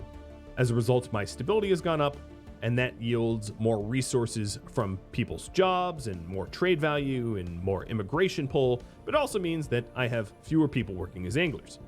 Now, one of the ways to fix this would be to click the angler role and prioritize people to work as anglers over working as miners. So my minerals are going to go down, but my food and consumer goods will go up. This will get recalculated at the end of the month. So in 1, 2, 3, 4 days, boom, there we go. So I have an additional abundance of food, but a lack of consumer goods. Now, if I wanted to fix this consumer good issue, there's some multiple ways to go around that. I could either A, build another building here, which produces consumer goods. So the one that specializes in consumer goods would be the civilian industries. I already have commercial zones here. So I could change this commercial zones and replace it into a civilian industries, or I could just build a novel civilian industries. Now, what I think I'm going to do is instead, call me crazy, ignore it. It's only a deficit of 1.07. So that's going to be about 100 months in order for it to become a problem. I can ignore this for some time. Now, another thing that I could do here is to build another agricultural district, because another agricultural district would open up yet another job as anglers, and anglers produce consumer goods. So that's another alternative. Or, and then that would also, another agricultural district would unfortunately also increase the amount of people working as pearl divers, which, funny enough, it consumes consumer goods, but it also produces. So that's probably another and maybe more effective alternative, because I'm likely to have Dagobah Prime focus as a agricultural district. But also, I could build it into an industrial district. Maybe I'll do that instead. But I am lacking the current minerals to do that. It's more expensive to do an industrial district, which makes minerals into consumer goods and alloys, whereas this makes food and consumer goods and trade value. So I'm going to save up the minerals for an industrial district, but there's no point in making it right now. And the reason is I have 2 free available work slots already. So if I make another industrial district, all I'm going to do is have 4 free jobs. And what that means is I'm overdeveloping this planet at the cost of empire sprawl. So every district that I add to this planet increases my sprawl by 1. And once I hit 50, I'm starting to get penalized. So you don't want to overdevelop your planets unless you need to, or you don't want to develop your planets unless it's needed for jobs, population, etc. Because building too much increases your empire sprawl, and then you will stop or slow down your research and tradition gain. And in the long run, that's not so great. So I'm going to build another construction ship for 100 alloys to keep up with all of the survey science ships that are annexing and surveying. Well, not annexing, but surveying. Because soon Menka and Basta will both need their own outposts. And if I only have one little construction ship, they're not going to be able to jump around so easily to all the places that I've been adding. And this little icon here, just because the building slot is available, doesn't necessarily mean you need to fill it. I could, if I wanted to, but I could also ignore it. It's not that big of a deal.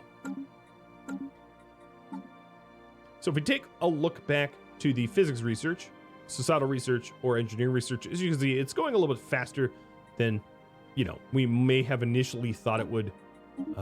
Research really doesn't take as long of a time as it says initially, because you develop rather quickly. So here's the new construction ship. Construction ships do not require leaders in them. They can operate without leaders, whereas your science ships do need scientist leaders. So my construction ship is going to go out to Bastamar to be able to build an outpost at Bastamar and then exploit the resources once I have the outpost. And this is an indicator that Kraz has been fully exploited for resources, and that construction ship is going to head over to Jampron. And I've just been granted the chance to do archaeological site discovery, which is very cool if I hire or employ a scientist as an archaeologist. So in order to sort of dig for fossils at Menkalinian B3, I would need to not only annex this system, but then employ a scientist to do that. And I'll do that as soon as I am able. So actually, I'm going to pivot this construction ship, which was previously going to Bastamar, up to Menkalinian so I can show you the archaeological site science, with the caveat, however, that this is part of a DLC as well. So if you don't have the DLC enabled, you're not going to find any of these sites. And here is a little alert that pops up. When these alerts pop up, by the way, the game automatically pauses, and it's telling me that I am finding some sort of alien life for the first time ever. I'm actually not entirely sure where that in regards they mean, but okay. Oh, probably from the archaeological site. Yeah, that makes sense. Duh. Because it's a site of artifacts. All right, so now it's prompting me. It's prompting me to set my first contact protocols because I have now discovered life for the first time. So I'm going to say we shall greet them with open arms because we are xenophilic. Previously, our protocols was open arms, but I'm going to keep it that way. I'm not going to change it because it would violate space-time continuum ahead. It would violate our xenophilic ideals. You don't want to violate the ideals of your own empire. So, like, for instance, if you're a pacifist, you don't want to be declaring a whole lot of hostile wars because it's going to make the pacifists in your empire unhappy and therefore less productive and maybe even revolt in extreme scenarios. So here's another anomaly, and I'm going to let's go ahead and jump the queue again with Control Shift, left Control and left Shift, clicking on the anomaly to research. So this scientist is going to stop what they're doing to research that anomaly, and this one is called interference. It's some pattern of interference at this star.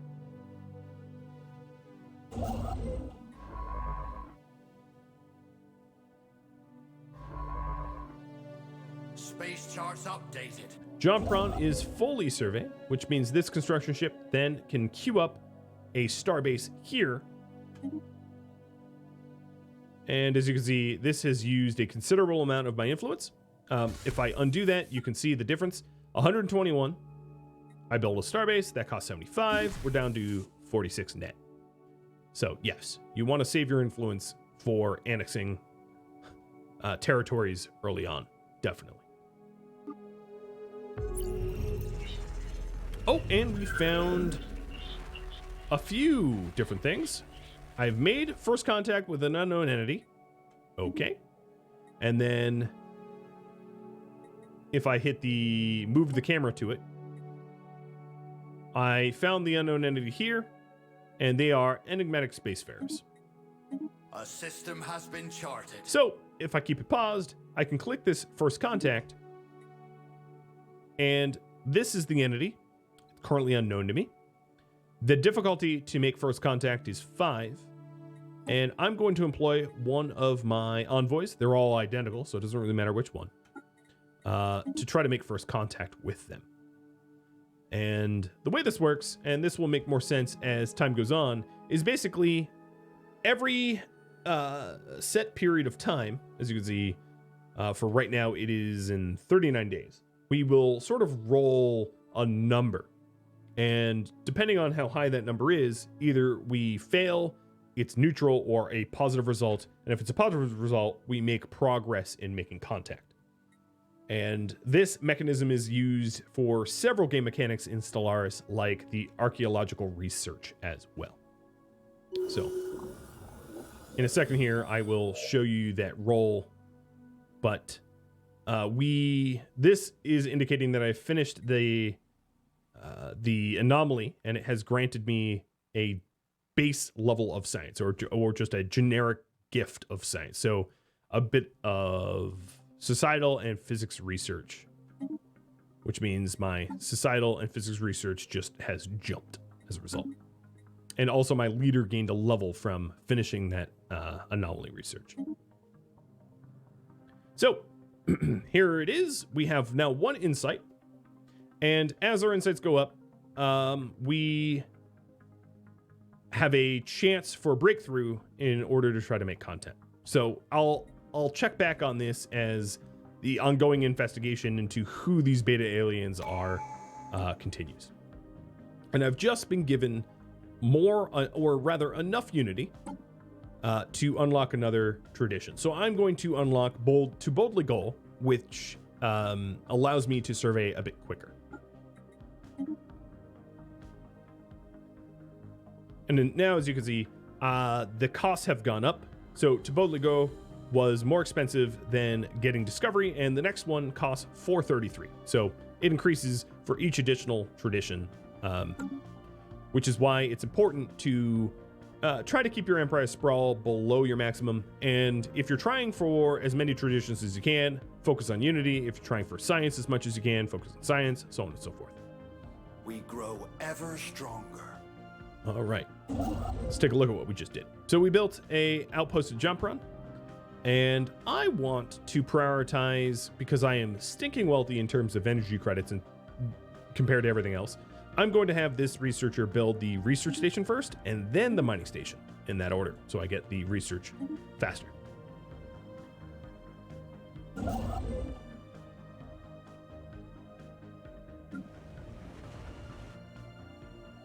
Now, if you were worried about my consumer goods here, another thing I could do with the massive heap of energy credits that I have is to buy, let's say, just a bulk amount of 250 for 676 energy credits.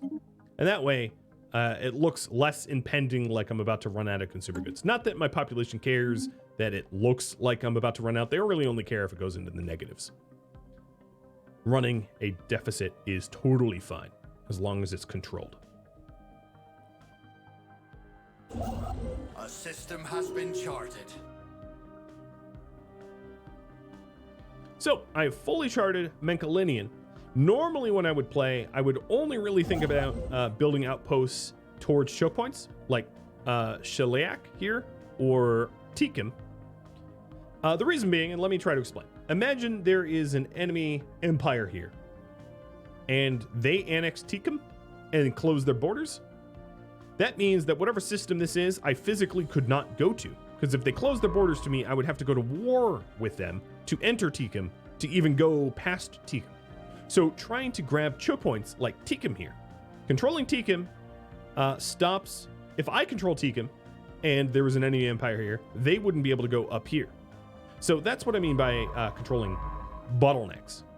Controlling bottlenecks is vitally important. And given the geography of this sort of heading to what I'm guessing is a sort of an empty sector of space that I can spend my time getting to because it's not going to be annexed by anyone, I'm going to head this direction as a priority. So normally when I play, I would make great effort to only spend my influence to annex systems and outposts that give me control of the lines towards potentially enemy or allied. Even allied, I don't even care if they're enemy or allied. I want the most territory I can get. So I would only really spend my influence heading to the edges of my territory until I butt up against another empire. But for the sake of this little tutorial, I'm going to annex Menkalinian and show you some of the archaeological stuff. And here I have just found the precursor chain This is a complex chain of really difficult anomalies with a huge benefit at the end of the rainbow. There is, I think, if memory serves, 5 different types of precursor chains that you can be given. They are random. They are not all equal. Some are way better than the others. And this is not locked behind DLC content. Ledger of situations amended. And then that would be found here, the precursor, the Erassians. And I have to discover 6 artifacts, and they're very, very hard artifacts to discover in order to unlock that. Now, let's say I did want my urbanizer district benefit. Let's focus on that real quick. The way to do that would be to buy an enormous lump sum of minerals here. So I'm actually going to sell off some food to buy a whole lot of minerals. And then here, I'm going to queue up 2 city districts only to fulfill that campaign promise that leader made. Because I can afford to do it, and I have excess resources, like I said I would do if I had. And here, the first contacts are pending. So our sensors have detected a particularly clear repeating signal for the beta aliens, these aliens at Sheliak, and I gained 2 insights. So now with 9 insights, I have a higher breakthrough chance to try to contact them.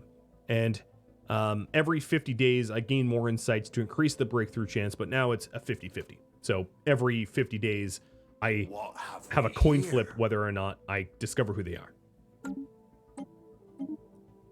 Now, in this spot at Tikum, this meticulous scientist have found a very difficult to analyze gas giant signal, which would take 600 days for this scientist to analyze. This scientist doesn't have the trait of being able to analyze anomalies quickly, so I'm actually going to tell him to leave it for now.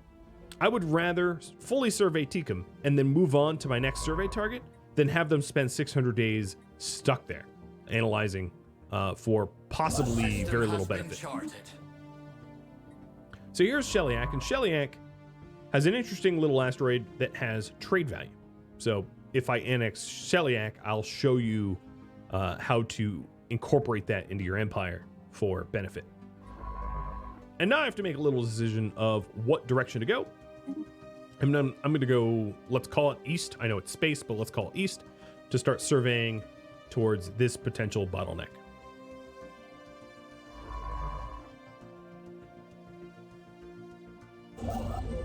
This constructor ship is now annexing Mechalinian, and actually let me turn around this scientist, which was going to be sent out to explore and survey this system, to be poised to go to the Deja Vu Dig for the archaeological site there. And now the stage 1 of contacting the beta aliens has advanced, and there's another stage. So there's 3 stages so far. There's the initial, hey, we found something. This stage of like, let's analyze it. And now this is an advanced stage, and it'll go through multiple stages. And this one's, as you can see, a difficulty of hard, so it's going to require more insights in order to break through and figure out who they are.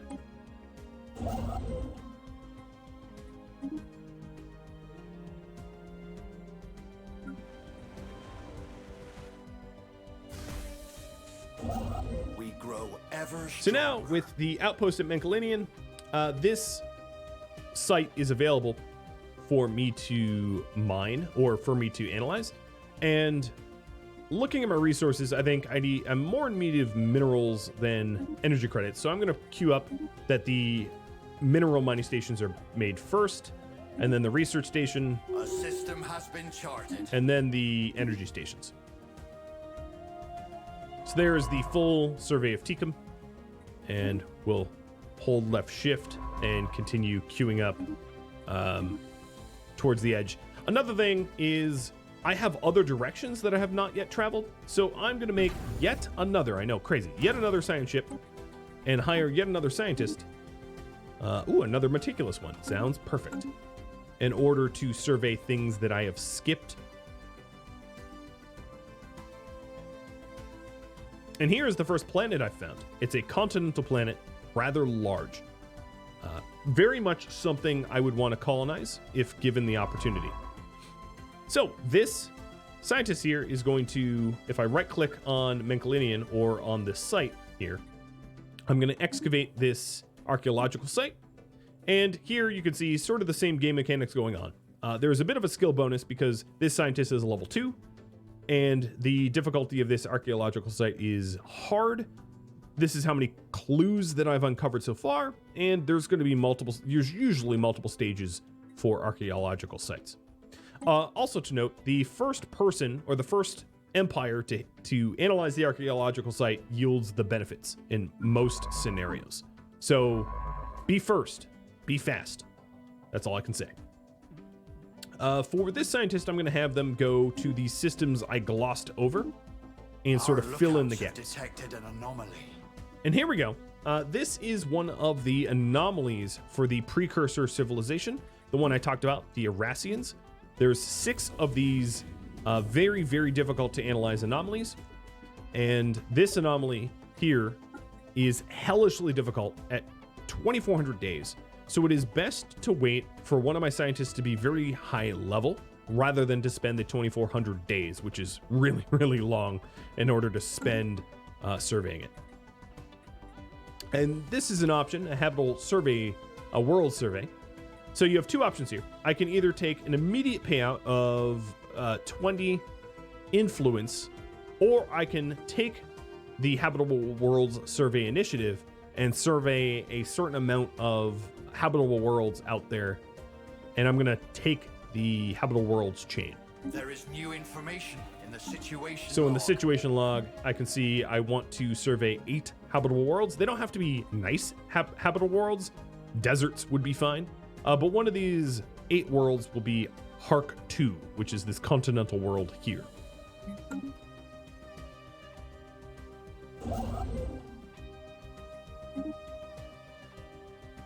All right, at this point, I think that my next annex is going to be Bastamore and then Tekum, because I'd very much like to colonize Hark. That would be a high priority there.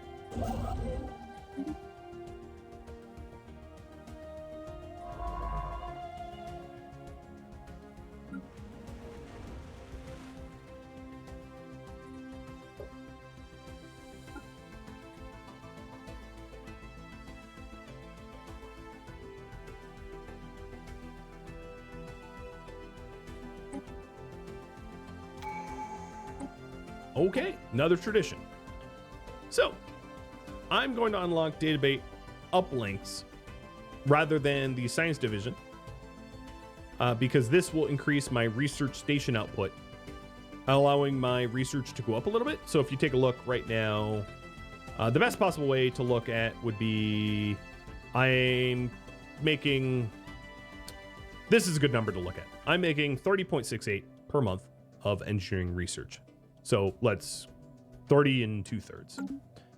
I accept this. I will go back here until the end of the month. It will recalculate.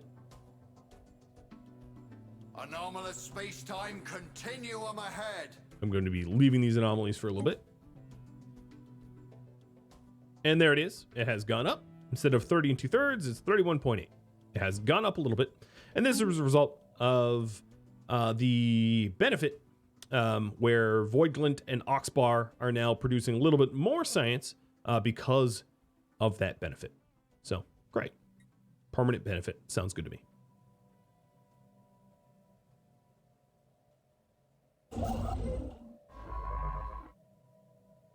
So here we have surveyed Hark. As you can see, Hark is only 50% habitable. We have an ocean preference, but we are also non-adaptive. So had we not been non-adaptive, it would have been 60%. So it's not perfect, but 50% is okay. It is also an area that gives a lot more minerals for mining jobs and has higher mining districts. So it would be a good mining planet. And it has a strong energy, magnetic energy field, which increases the energy credits and also grants additional physics research So it would also be a really good or potentially good generator. But it has 9 spots for mine, 5 spots for generator. So if we want to specialize here, we don't have to pick one or the other. Could do both, but it's going to be more ideal to pick one over the other, because your planets can literally specialize, and I'll show you that once we colonize it. And right now I have this construction ship heading over to Bassamore. Now, you don't necessarily have to annex territories in sequence. As you can see, right now I'm missing 29 influence for a starbase at Bassamore. If I don't want Bassamore, for some reason, I could go straight to Tikhim, but as you can see, it is more expensive. For each jump that you make, it increases the cost by 1x, right? So this costs 75, this costs 150, this will cost 225. So you can skip over territories if you don't want them, but it doesn't really save you that much money.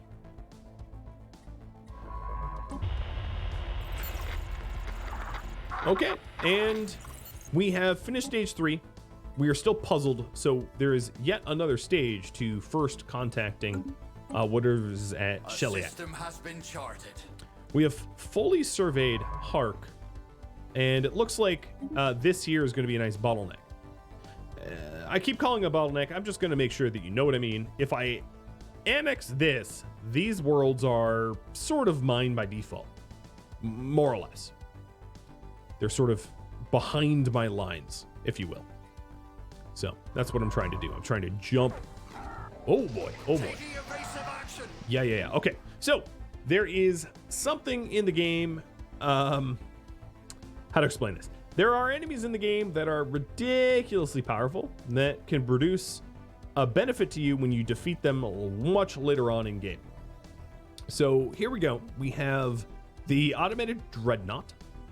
The automated dreadnought is a massive ship. Now, right now, my science ship is set to be evasive. So if there's hostile fleets in the system, they leave. And this is the size of the automated dreadnought versus my science ship. Let me pan over so you can see exactly how big my science ship is. This big. It is, this is one of the largest ships in the game. And look at the size of that thing. Yeah, that's a bit of a reference. But it's time to leave this system because this automated dreadnought is hostile and will want to murder me and will make very short work of me. So one of the ways to avoid accidentally stumbling into a system, now that I've discovered it, is to click this button. System is going to be restricted. A restricted system will turn red, which means that my fleets won't go there unless specifically instructed to. And here we go. This is the contact report of that Leviathan. The massive enemies like the automated dreadnought are called Leviathans. And there's, I don't off the top of my head know how many Leviathans there are in the Leviathan DLC, but I think I'm just going to give it like a name like 8. There's like roughly 8 or something Leviathans. I don't really care what the number is, but and the automated dreadnought is one of them. On a galaxy size about this large, you're probably only going to have like maybe 2, 3, 4 at the most Leviathans. If you have a massive galaxy, maybe you get all of them. And they're unique. There's only ever going to be one automated dreadnought, as far as I know, per galaxy. So if you kill this specific Leviathan, you yield this specific benefit. Oh, another thing. Here we are. So this here is the beta alien, I believe. And they are currently, I'm guessing, surveying Sheliak. So it also might be really good for me to send to annex Sheliak so that I can control this bottleneck, because I'm potentially going to have a bit of a border war, even though we're xenophilic, a potential border war with whoever this is. And I'd like to avoid border wars if I can. So knowing that they're over there, I'm actually going to stop the scientist and have them go try to figure out where their territory is so that I know how and where to race them for the border war. Just because we're xenophilic doesn't mean we want to be powerless, right?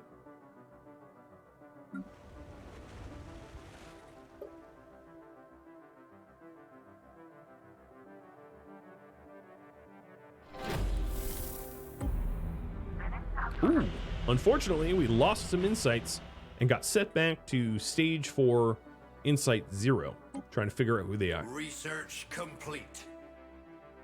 So I finished my first research, and it's going to offer me 3 new choices. Now, it would have offered me 4 new choices had I selected that as a tradition. So if I go to my traditions here, and I got science division, as you can see, research alternatives increased by 1 would have given me 4 up from 3.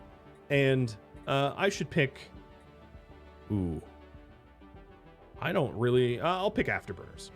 Afterburners is a extra component you can add to your ships to make them a little bit more evasive and a little bit faster in the solar system for an expense of added alloys. Not bad. It's a way to like a little turbocharger for your ships, let's say. So that's what I'm going to research.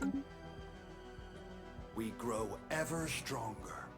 So now this construction ship has finished at Menkalinian, and I'm going to have him head towards Sheliak. And if I take a look at Paula, this little building here, even though I don't know, I haven't discovered what it is, I can tell you it is an outpost. So whoever these beta aliens are, they already own Pella O'Rolan here. So there's not really a point in surveying Paula O'Rolan because they own it, so I can't annex it. So what I'm going to do is I'm going to stop and survey the adjacent stars and star systems in order to make the determination of whether or not it's worth rushing that direction to grab them before they do. Sort of like Monopoly, right? You want to own as many tiles as you can to control the board. Well, that's exactly what we're doing here. So what I think I'm going to do is pivot. Originally, I was going to rush towards Hark to try to control Hark and colonize it. But seeing that I have a neighbor so close in my borders, that if they annex Sheliak, they could cut me off from Annexador and all of this route here. It's really important for me to own this. Now, just because they control it doesn't mean I'm necessarily cut off. Let's say whoever this is, and it looks like their homeworld, or at least one of their planets, is Nagrama. It's an Arctic world. So I'm not going to bother surveying there either. I'm going to explore down here. And it's actually kind of strange. They started really close to me, but it's all random. So I guess there was a chance of that. Space charts updated.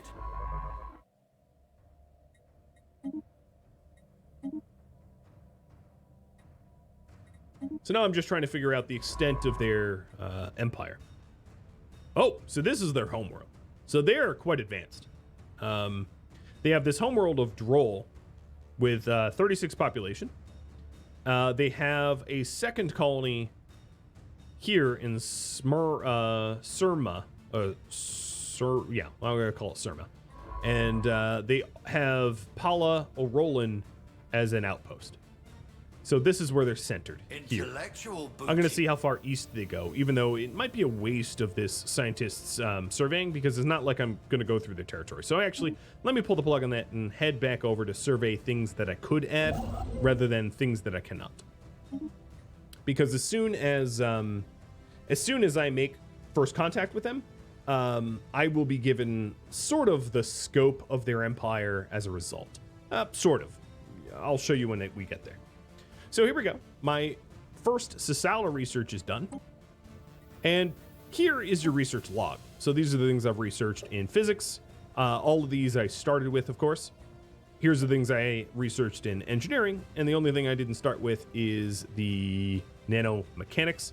And here is my new choices for Sasala research. And I'm going to do biodiversity studies. Basically, the research of making more research. Always a safe one to go with. I'm also going to check in to make sure that there's no scientists that I'd rather employ. And currently there are not, I don't think.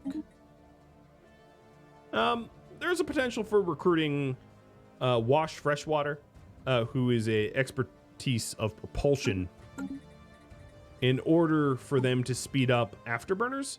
But I don't think I'm going to make that higher.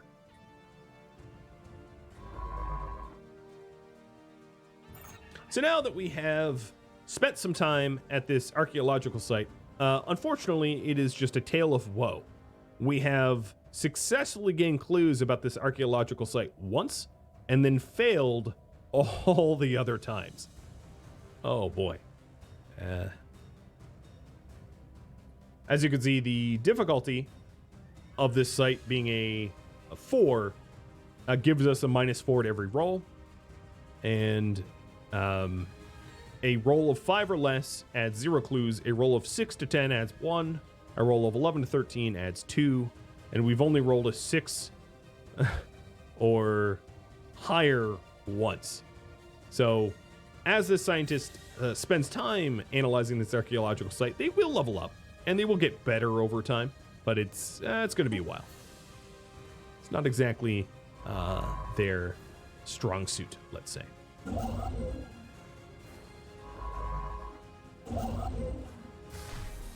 Oh no! So, this is exactly what I wanted to avoid, but I was a little slow. What this is this ship, I haven't made contact, but I just know from experience. This ship is a construction ship. And what this construction ship is doing is it is annexing Sheliak, meaning that this bottleneck is going to be cut off. Now, what I could do is spend the extra resources to jump over Sheliak to get Annexador. And that way, I have a little bit of border gore, but I do control here. Or, alternatively, I could go to war with them in the future to claim and capture Sheliak, or perhaps try to trade with them and buy it from them. Detected an anomaly. So those are my options. But I could just tell you from experience, yeah, here as you can see, they're already building the outpost. So what I'm going to do is I'm just going to suffer my losses and say that my edge of my empire is job prone. Normally, if I was playing and it wasn't a tutorial series, I would fight like tooth and nail for Sheliak to not be restricted this early on. But because I'm not intending to play this all the way through, I'm only intending to play this as a tutorial series. This is a really good demonstration of why it is important to race as fast as you can to the edges of your empire, so you don't get boxed in early. Now, there are two concepts in Stellaris.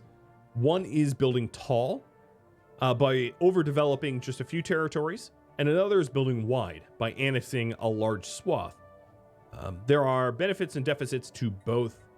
And for this right now, I'm sort of building wide, or at least planning on it. But if you are pinned in, that doesn't necessarily mean game over, because you can heavily invest and overdevelop your planets so that they're hyper planets, or basically very, very productive. Think Tokyo or something. And that way, you, with only a few planets, can still outproduce sprawling empires.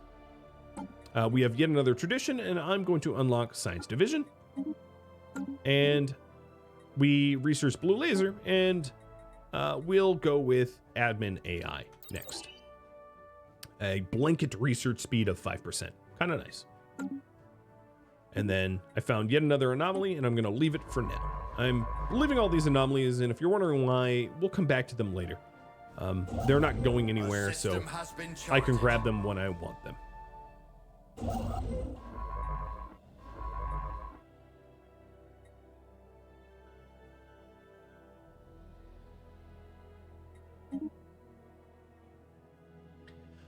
So, with the unfortunate border gore, which is Sheliak, what I am planning on doing is making my way up to Hark to colonize it, this continental world. So in order to do that, I'm going to want a colony ship. I'm not going to build a colony ship just yet. I'm going to wait until I'm nearly adding an outpost to Hark. But that's what we would do, is go to the shipyard and add a colony ship. Okay, we're still not that much closer to figuring out who these guys are. And we've only gained one additional clue. So as you can see, our breakthrough chance is still pretty terrible. Not making progress on either of those fronts, but that's okay. Patience is a virtue. Oh, they made contact with me. They beat me to it. So now that they made contact with me, they are hegemonic imperialists. So here are their traits. They're egalitarian, just like us, but they're xenophobic. They are not xenophilic. and they're a militarist. Which means that we're going to have some penalties to relationship with them as a result, and potentially be rivals or even enemies because of their xenophilia and militarism. We only share egalitarian in... So now I can respond 3 different ways.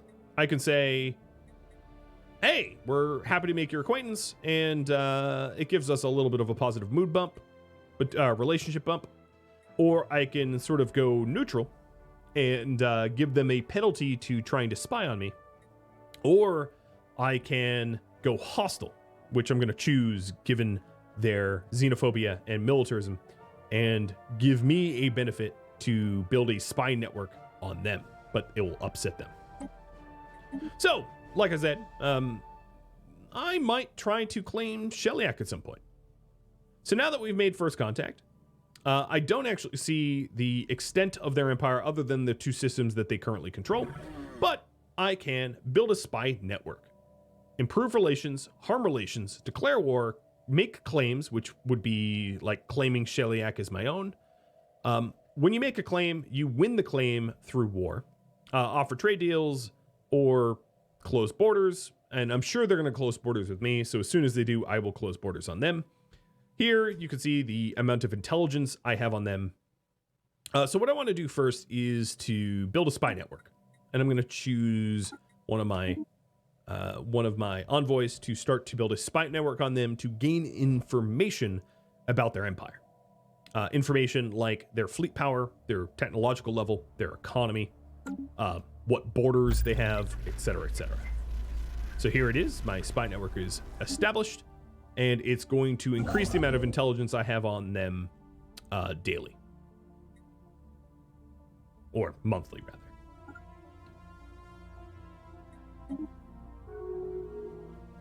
Okay, so there we go. They have closed their borders to me, so in turn, I am going to close my borders to them. I am also going to harm my relation with them. And if you're wondering why I might want to do that, it is one of the prerequisites to declare a rivalry. So I'm going to declare them my rival. If you're wondering why I'm doing that, declaring a rival gives you additional influence per month, which will allow me to annex more territory. They, in turn, can declare me a rival, so they can also yield that same benefit. It's not a one-way street.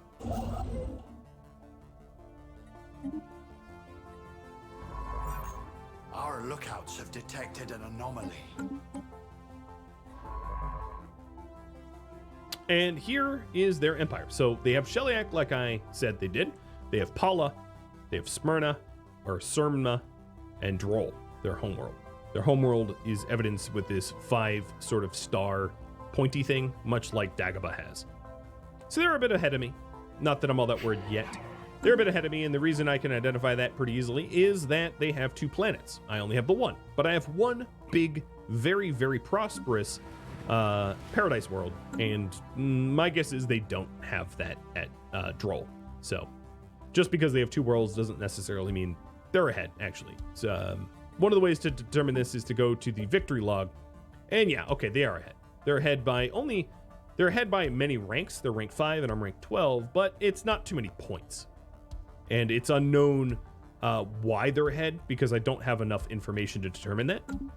But one of the things I can do in preparation for a potential hot war, not the Cold War we're currently in, is to make corvettes. Making corvettes will also increase my strength. Oh, and here they are, declaring their rivalry back at me. So making corvettes will increase my fleet strength and actually increase my rank overall. With the 2,700 energy credits that I have, what I'm going to do is I'm going to actually sell a 500 minerals and another 500 minerals and 200 food, and buy a bunch of alloys so that I can start to militarize my fleet here. Oh, before I do that, hold on, let me cancel that. The reason I'm canceling that is to A, be refunded, and B, to incorporate the blue lasers that I unlocked into my ship design. Now this is going to increase my power requirements to the negatives, which means that I can't currently afford to build these ships, or rather I can't power them. And then I'm going to put the reactor booster in.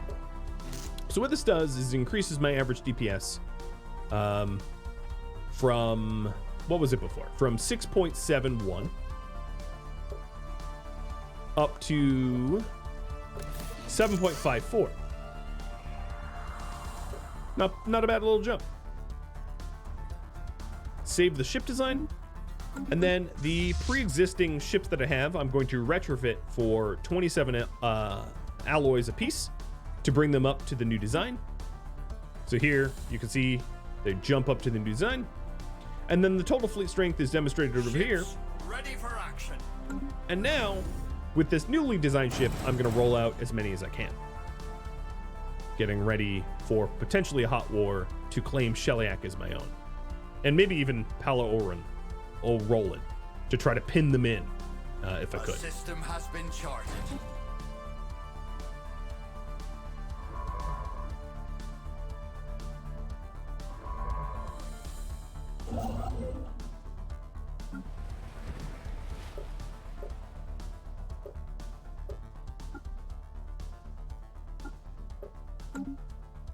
Okay, let's clear these out. So I've been finding anomalies, but I'm leaving them.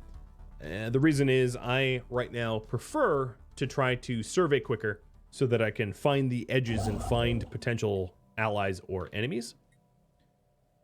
And then I'm trying to push towards Hark. I can't yet afford that starbase, but as soon as I have the influence, I will. So from my experience, Chor's Compass is the Caravaneers. You wouldn't know this as a first-time player, but this is a NPC, not an enemy. They have massive fleets here, but they're not going to be hostile. So we will employ an envoy over here to discover them. So I have 2 free envoys, and as you can see, they are locked into the current thing that they're doing for about a year. And they are going to try to discover who lives here at Chor's Compass. So second contact, if you will.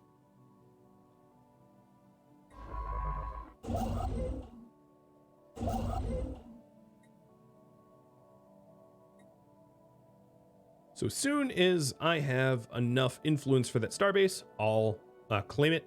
I'll even buy alloys if I need to. And one of the benefits of the rivalry, if you mouse over your influence up here, I am gaining 0.5 influence per month for that rivalry. Not bad. Oh, and already I have a positive +2 insights into who Chor is at Chor's Compass. So that's pretty cool. So at the end of this month here, I'll have enough influence and alloys for Tikum. Well, not alloys. I'll have to probably buy the alloys. Yep, let's buy a little batch. And Tikum. And then over to Hark. So once I start to build one at Hark, I'm going to also want to queue up a colony ship. Now, the colony ship shares a dry dock queue, the same as all of the corvettes. So I'm going to cancel one of the corvettes, queue up a colony ship. The colony ship takes a very long time to build. So these corvettes are 2 months apiece. Each month is 30 days. As you may have noticed, it doesn't really do the 28 days or 31 days that months have. They're all 30 days flat. But a colony ship costs a full year. So I have to sort of decide, do I want the colony ship sooner? Or alternatively, do I want a corvette sooner? And I think what I'm going to do is prioritize the colony ship. So I can even bump it above this corvette. I can move the queue live, but if you cancel something, it's refunded. So I'm going to finish the corvette I was currently working on and then start working on the colony ship. So now I have 7 ships, or 7 ships, little corvettes in this fleet. And another thing I want to do is to assign an admiral. Now, admirals have their own traits, just like scientists, governors, and generals. And I can, the 3 that I currently have available to hire, 1 makes your hull tougher, your weapons more damaging, but you don't disengage as well. So stand your ground, let's say, or unyielding as it's called.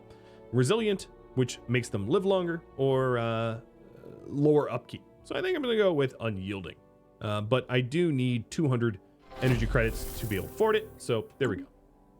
So now the total fleet strength of this fleet is 272. It's sort of, it doesn't really account for the rocks, paper, scissors countering of your enemies, but it's sort of a generic measure of fleet strength. It's a pretty accurate measure. Some fleets aren't going to give a strength. So for instance, this automated dreadnought just has a skull. What I can tell you is, I'm going to call it like roughly 15,000 or so. So I'm at 200.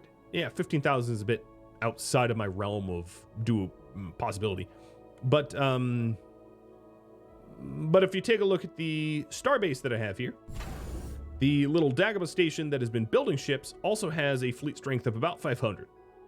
So in order to take out Dagobah station, you need roughly, it's not perfect, but you need roughly a fleet of about 500 to be able to break even. Now, what I can tell you is breaking even is not really good, because breaking even means that basically all your ships are destroyed too. And, well, don't do that if you can help it, right? So when I assign the leader, you'll also see the military power here go up a bit, because the benefits of unyielding will be applied. So we're going from 272 up to 298, right? Just for giving a new leader. Kind of nice.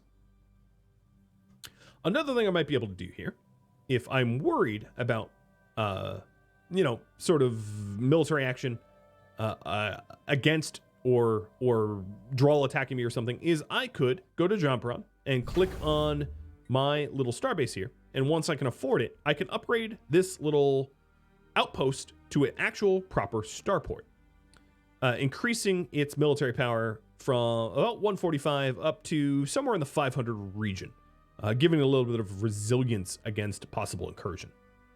One thing I do have to address soon, however, is the lack of consumer goods that I have at my disposal. I'm going to go consumer good bankrupt. And what happens, if you're wondering, is when you run out of consumer goods, you will not be able to give consumer goods to your population, and it will make them less happy. So if I wanted to fix this immediately, there's a few options that I have at my disposal. One very, very easy one would be to make civilian industries. This is going to be the solution that I pick. But I'm actually going to replace my current commercial zones with civilian industries, because I don't want let's not do that. Let's just make the civilian industries rather than replace. And then in 1 year, I will have the civilian industries. But what I'm probably going to want to do is to buy enough consumer goods to tide me over until I can produce my own consumer goods. We grow ever stronger. So there it is. Teakum is now annexed, and I'm going to have this construction ship exploit the resources here at Teakum before moving on to Hark, because I don't have the influence for Hark just yet. This scientist, no, not that scientist. One of my scientists. Oh, my leader of my entire empire, just leveled up. So let's take a look at them. So here's their traits. Industrialist gives me additional monthly minerals, and I didn't read this off at the start of the game, but this is one of the things I ignored. And then Space Miner is that the space station cost and output, the output goes up and the cost goes down. So they're really good at doing minerals early game. So when if there's an election, which will happen, in 3 or 2 years, when there's an election and if they are not reelected, my minerals, you can almost expect it to drop a bit. So I might want to predict for that. You can actually work to sort of influence elections if you want. And once they're up for reelection, I will show you how, in order to put your thumb on the scale and try to encourage people to vote one way or another. Yeah, that's how that works.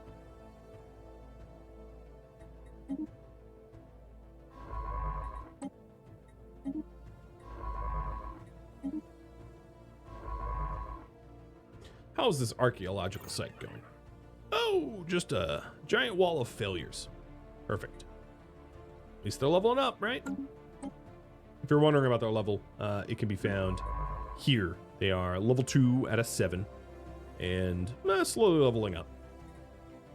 There is some research that I could do later on to be able to make them more effective archaeologists, but I don't have that yet.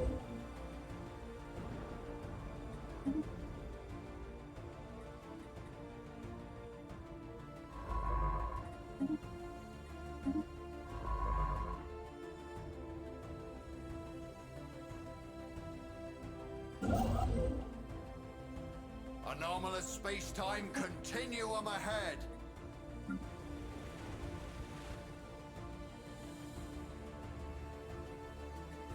So, one thing to note, the situation log of Urbanizer. There it is. I have it. So, what I need to do is I need to leave these 2 districts I built in there until Urbanizer is fulfilled, and then I can get rid of it if I want to lower my Empire sprawl by 2, or even more than that if I want to destroy more districts, because the amount of houses I have available ratio to the amount of jobs I have available is way off. I have so many more houses than jobs, so I could blow up some of the housing and people still won't go homeless.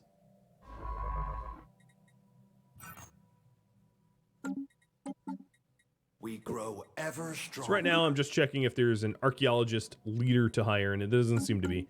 I'm also going to spend a little bit more of my energy credits buying consumer goods, just to make sure that I don't hit 0, and build the last mining station at Tikum before moving on to Hark to build it as an outpost.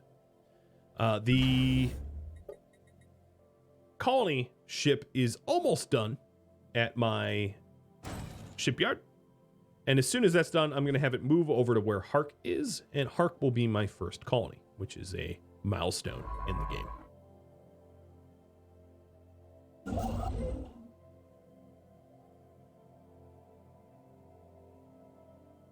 So here's the colony ship. Let me zoom in and show you. So it is a non-combat ship, very, very easy to get destroyed, so you should be very careful about moving it through or around enemies, because it has no way to defend itself. The same is also true of science ships and construction ships. They're non-combat, and even army ships, especially I would say army ships, because army ships are used to invade enemy territory, but that means you're close to enemies. So gonna queue them up to move to Hark, and just like everything else, you can only colonize worlds that are within your borders. So I'm gonna have them orbit Hark for now until I have an outpost built there. I was just given yet another traditional point, and I'm gonna do the Polytechnic education to level up my leader experience gain and cap level. So let me actually show you what that looks like. So if I take a look at my my leaders, like this leader here is 3 out of 5 skill level, and I select Polytechnic cap. This leader now is 3 out of 6. Being higher level, they can be more effective. Their level gives them the ability to provide benefits for the Empire.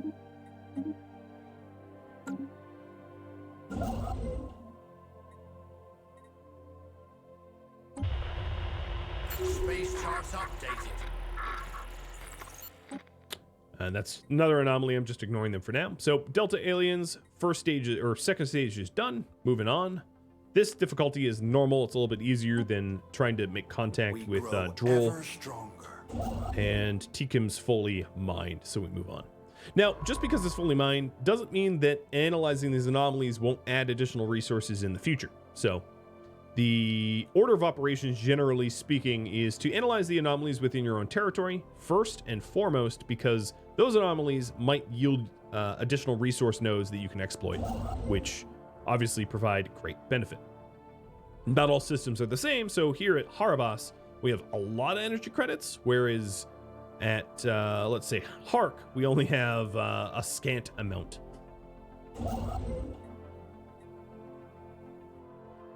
So it seems like my colony ship outpaced my ability to annex Hark, so the colony ship will be waiting a while, and my Corvette fleet are getting made. Now, another little concerning thing is my food.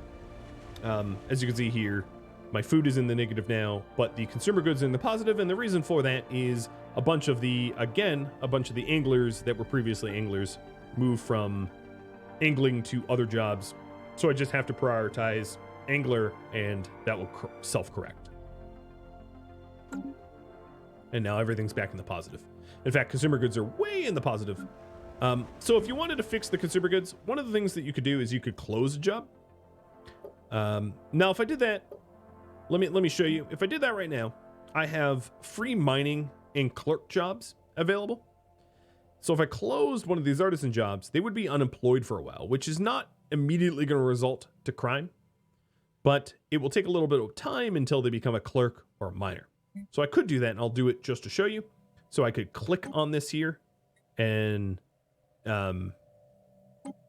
decrease job priority by 1, which closes that job down. And now I have 1 unemployed specialist, which will take several months to become a worker again, to go down the strata. Actually, no, in this case, it was instant. But that's not always the case. Sometimes it does take time to go down the strata. And this button here will restore that job that I had closed. So what that does is it moves someone that was making consumer goods over to a clerk that made trade goods. Now that's actually not something I want to do. So I'm going to restore the job, and they move right back up. Anomalous space-time continuum ahead. Oh, my lord. Population approval rating, 99%. Doesn't really get much better than that.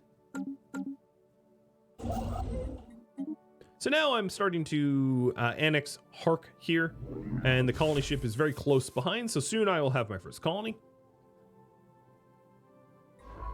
And I am as quick as I can trying to survey my nearby surroundings. And I think I'm actually going to stop surveying.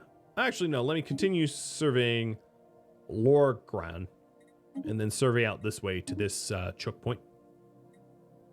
And then this scientist is going to head down this spindle, but this is a dead end. I can already tell. That's not going to lead anywhere unless there's a wormhole or gate or something. We grow ever stronger. So there we are. Now we have Hark, and let's build mining stations over the star and asteroid, and then click on the colony ship. And this actually worked out to be perfect. 27 days extra.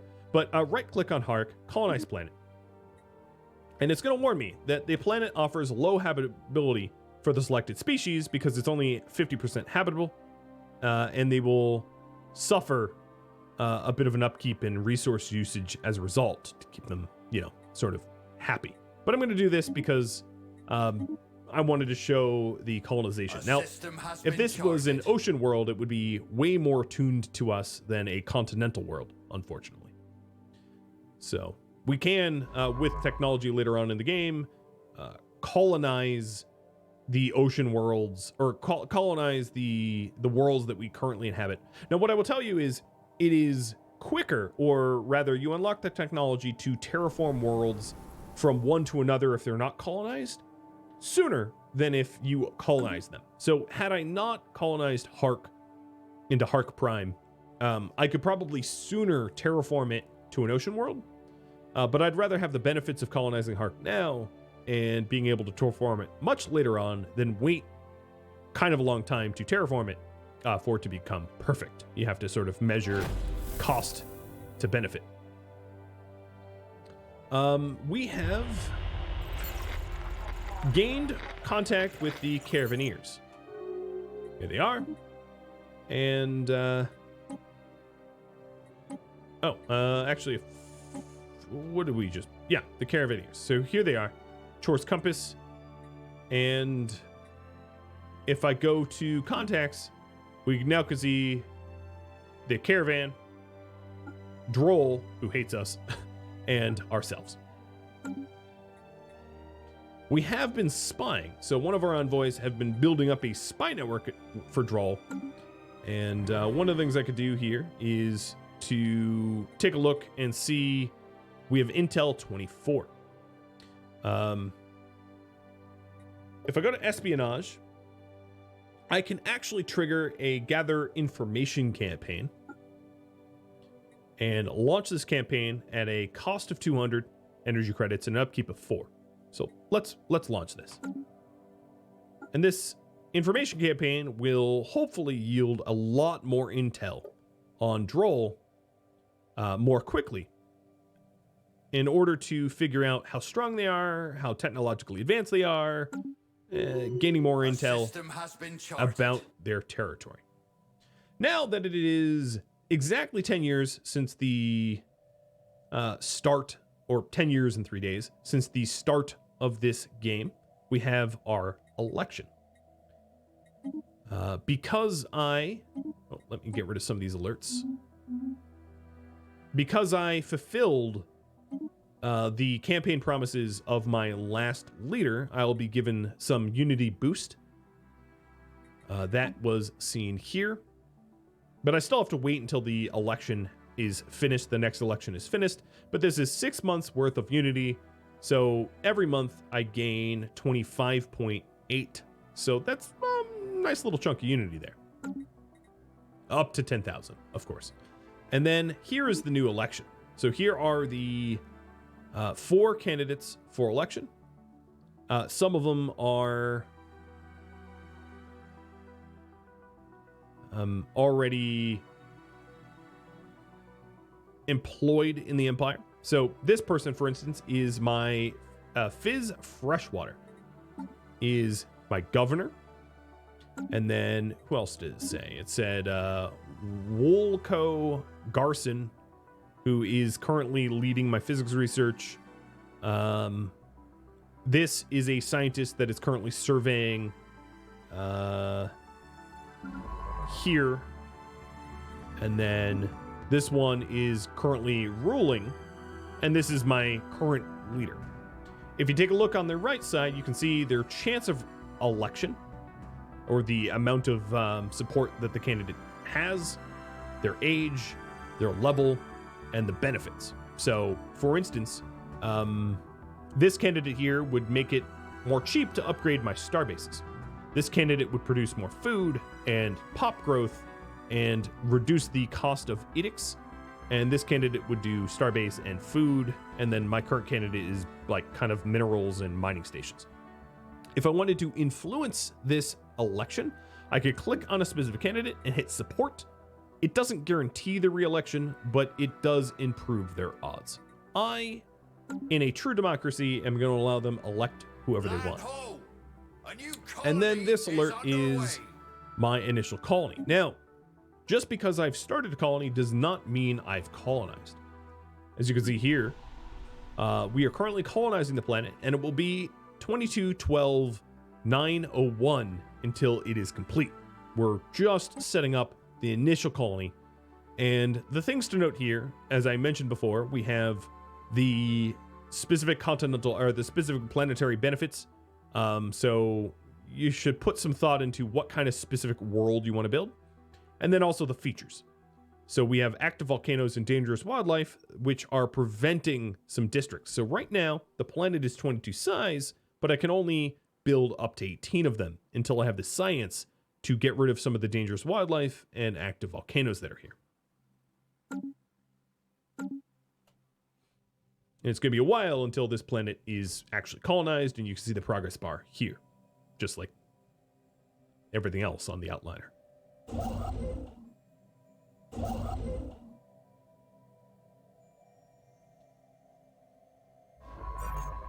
Ooh, the archaeological site has... This deja vu dig has been going well. We've had 2 lucky finds and a decent progress find. So our breakthrough chance is going up with time. That's good. That's very, very good. And this scientist is... which scientist is this? Almost level 3, which is going to make a significant difference. We also found another archaeological site called Get Inside, which I can start to dig at once I annex that territory. Okay, so now we have an election. The district's mandate has been fulfilled, so I gain 155 unity. Boom. And that is going to push me very close to the required to complete this discovery tree.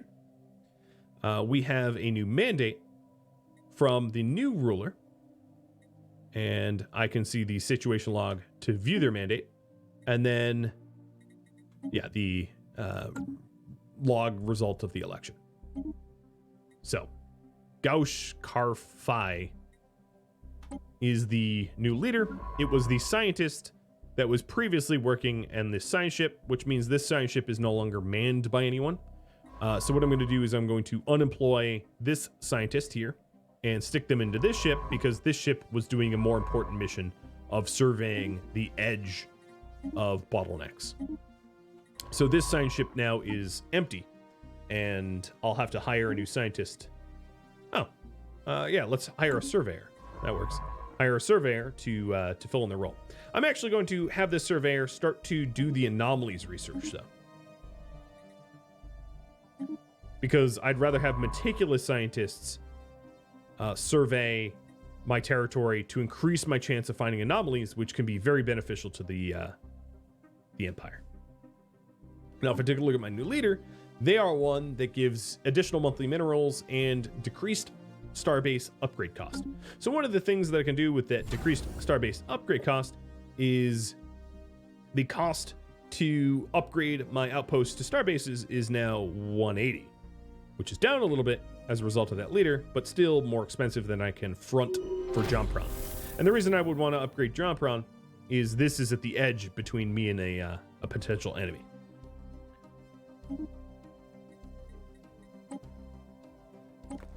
And here we are. Chapter 1 of the Deja Vu dig is done. We're on to Chapter 2. And the leader that was digging at this dig has leveled up as well, which is great because they're going to be more capable of making progress now, as they have a skill bonus. And the difficulty of Chapter 2 is actually easier, so Chapter 2 is going to go a lot quicker. All very, very good news.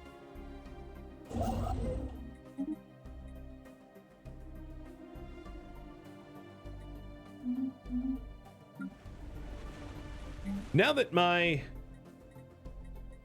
campaign promise of these districts have been fulfilled, I can probably destroy these city districts because I don't need all the extra housing. So I'm going to demolish 1, demolish 2, and now I have 6 free housing, 0 free jobs. And what I'm going to do is employ people in an industrial, actually, no, scratch that. Employ them in an agricultural district. I'm going to make the conscious choice of turning this into an agriculturally focused world. My farming homeworld. Have detected an anomaly.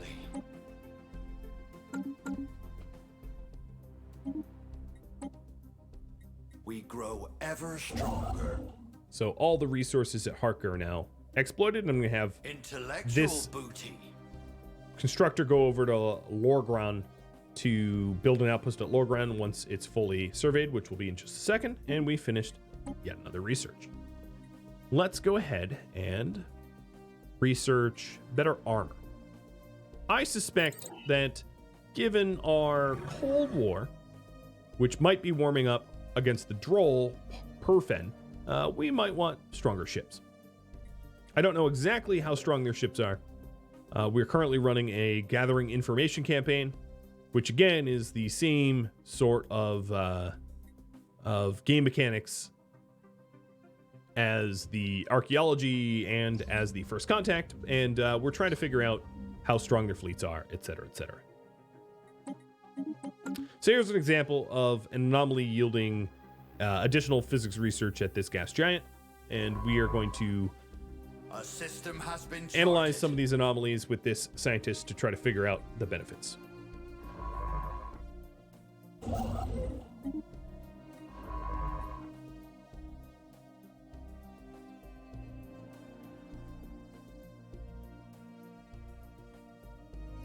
Anomalous space-time continuum ahead.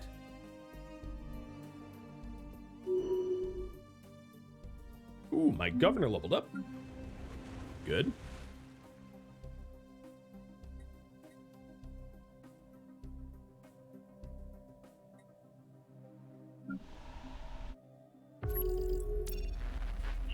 And another alien to contact. So I'll employ my last envoy. They're at Delcor. That is something I feared. This is potentially another blocker for bottlenecks. They're probably over here somewhere. I'm not sure the extent of their empire, but I'm going to focus my construction ships on annexing everything towards Delpar. So I'm actually going to swing this ship over from Enkef to Lorgan and have this ship just build outposts as fast as it can. Over here at Dagobah Prime, I now have one more worker than I have jobs. So there is some temporary unemployment. Now, they don't immediately go to crime, but they're going to be a little bit less happy as they are unemployed unless I have welfare on or something like that. And as a little reminder, your welfare would be set here. So right now, I have utopian abundance, but social welfare, unemployed pops have normal happiness and produce unity, whereas regular decent condition unemployed pops have reduced happiness and don't produce unity. With the utopian abundance that I have as a right of my society, it's not like the unemployed pops are going to immediately go to crime, but if you mouse over here, it will tell you unemployed free pops on this planet have a 7% chance per month to spontaneously migrate to other colonies within my empire to try to find jobs, housing, etc. But in 10 days, I'll have an agricultural district to employ them, so not a big deal. And finally, factions are founded. So I'll explain these in just a second. We grow ever stronger. Okay, so what just happened? Factions got founded, and factions are groups in your government, and these only exist, of course, if you have regular. So if we go to our civics here, if you are a Gestalt consciousness, you're not going to have them.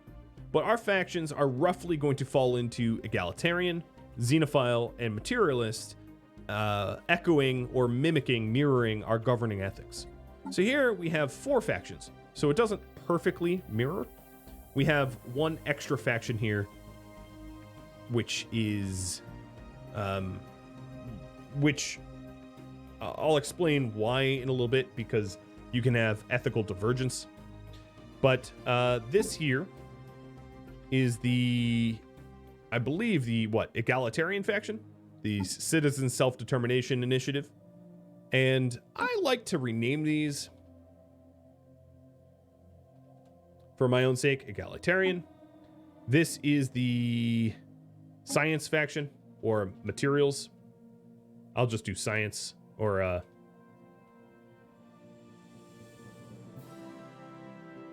the materialistic faction. This one is the xenophile faction.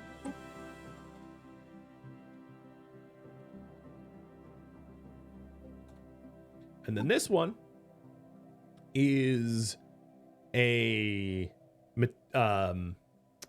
militarists. So if you're wondering, hey, you're not a militarist, you'd be right. You'd absolutely be right. I had the founding ethics, which can be viewed, oops, not there, here, of egalitarian, xenophile, and materialist, right?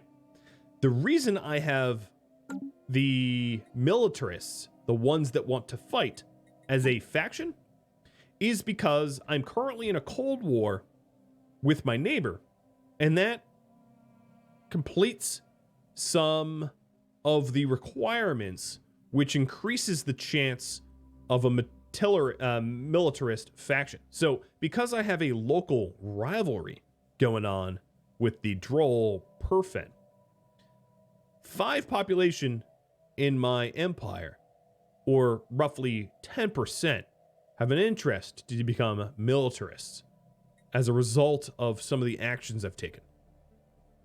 These little bubbles here, this is the support for like how happy I've made my factions, and the more supportive that my factions see my efforts, the more influence I gain per month. So if you're not a Gestalt consciousness, because Gestalt consciousnesses don't have factions like this, they just have a generic default benefit of like 1 or 2 influence per month because there is no deviating ethics. Satisfying the requirements of your factions will make them happier and then increase your influence. So right now, my egalitarians, because I allow free movement, I allow free reproduction, I don't have a stratified economy, I have satisfied all of their current issues, and they are quite happy. The size of the support, the amount of supporters in your population, and the approval rating drives the effects. So right now, my egalitarians are providing me 0.68 influence, whereas my militarists are 0.22. So if I take a look at the materialists, if I signed research treaties with 3 other empires, it would make them a little happier. With my xenophiles, if I joined a federation, it would make them a little happier. If I waged war against the Droll or someone else, it would make the militarists happier.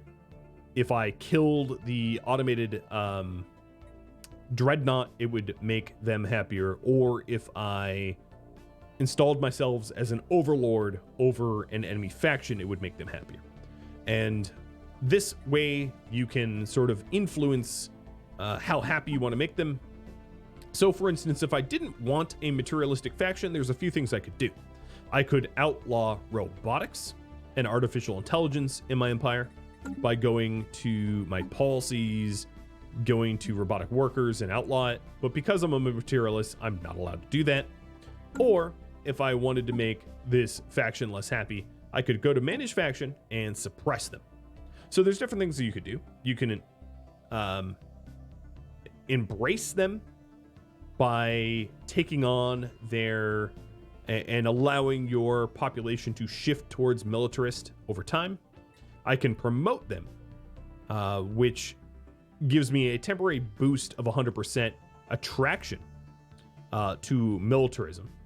And that also costs influence to upkeep, or I can suppress them, which makes the faction very unhappy, but drives people away from the militarist ethics.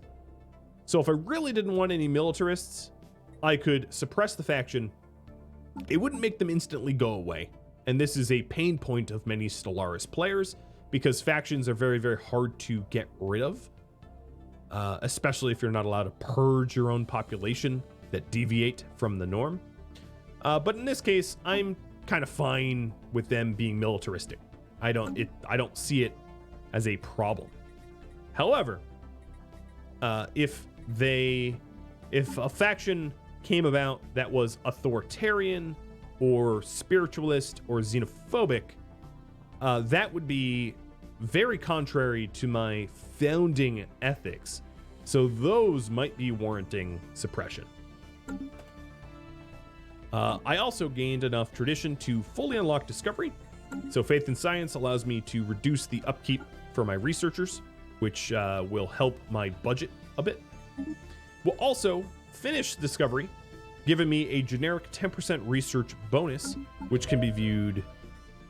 Where was that? Normally it's here, but I think you have to wait till the end of the month. And then also gives me Ascension perk. So here are all of the Ascension perks, available or unavailable. And then I can click this to only show the ones that I can currently unlock. And here are all the perks that you have. Once you pick these, you can't change them. And I think what I'm going to do is pick One Vision. One Vision gives me additional unity to unlock additional traditions. It also reduces the amenities that my populations require, keeping them a little bit happier, and pushes people towards my governing ethics, meaning the original 3. So One Vision is what I will choose. So if I take a look at my factions here and I mouse over, currently my only 32% of my population are currently egalitarian, but I could expect that over the course of time, about 40% of my population to embrace egalitarianism. This just went up because of One Vision. And then militarist is 14%, but it's going to drop to about 9%. And that's a result of the one vision again. So I'm driving people towards my founding modifiers now.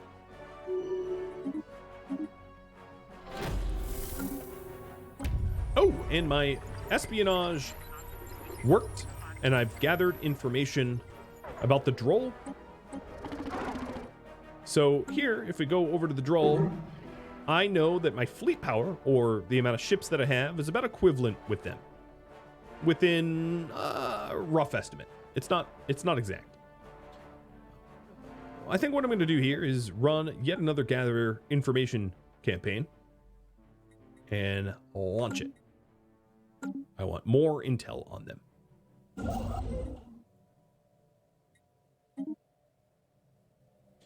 The other things that happened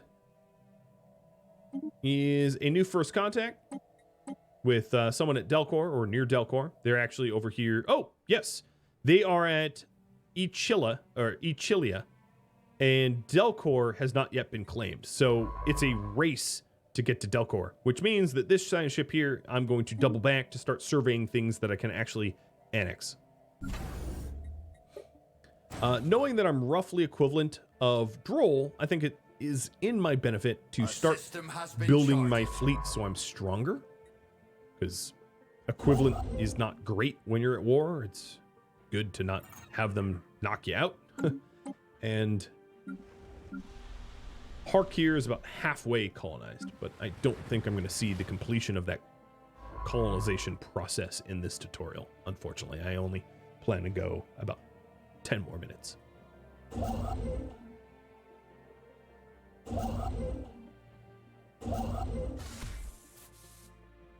Oh, and I am too slow. Again, that happened twice. So I just found a wormhole, and I'll show you that in a second. But I'm too slow because I can already tell that they have a construction ship building a outpost here. That doesn't necessarily mean it's terrible. It just means that if I'm hostile with these guys, they're going to cut me off from Hager's and then these two systems here. I don't know what they're called yet because I haven't been there. But if I'm allied with them, it's not that much of a problem because I'll be able to freely travel between these. So I'm going to send my construction ship over to Hager's so I can jump over Delcor because it already looks like they're claiming Delcor. So no chance to remedy that.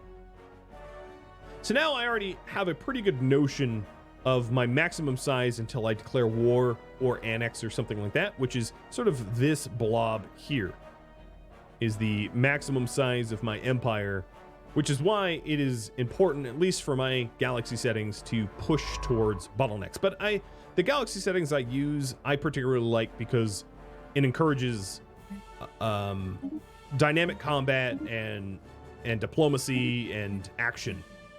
Whereas if you have a giant galaxy that is mostly empty, it's just a lot of exploration and colonization. So set up your galaxies the way you like to play them.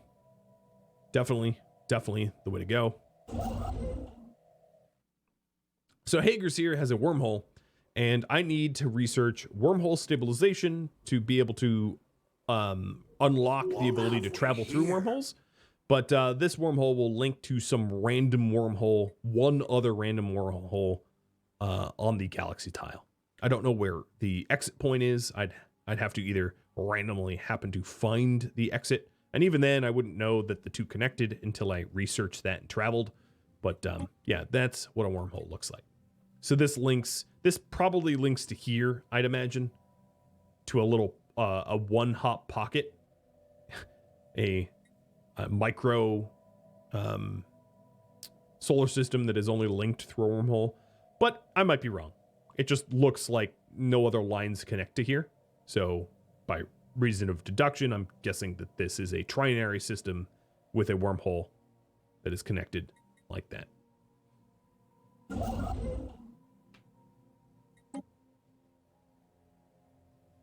So we're making insights into who the Eta aliens are with our envoy. Hopefully they're friendly. And if they're not, well, yet another rival, I suppose. I didn't want so many rivals, but let's keep making ships. So I'm up to about 13 out of 20 total ships that it can have.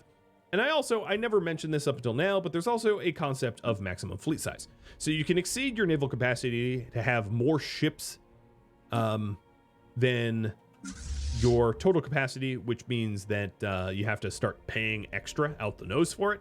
But there's also a maximum fleet size, which cannot be exceeded. So currently, due to my technology, my maximum fleet size is 20. So I can have up to 20 corvettes in this fleet.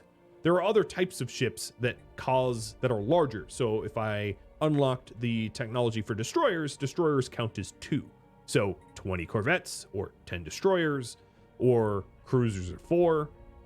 So, you know, and battleships are 8. So you can have 2 battleships and, I don't know, let's say 4 corvettes, or 2 battleships and 2 destroyers, or so on and so forth. It is really up to your math. Now, you do unlock additional fleet size too with technology. And here at Hager's, we just found exotic gases, which is another rare resource that you unlock later on. Strategic resource, as it is called.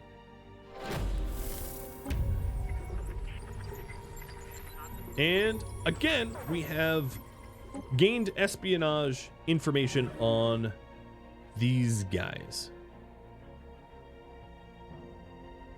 It says that my information about their fleet strength is a little outdated, or potentially outdated, but I'm going to continue gathering research on them. I could also hit commence when ready, which will automatically commence that mission, which might be good.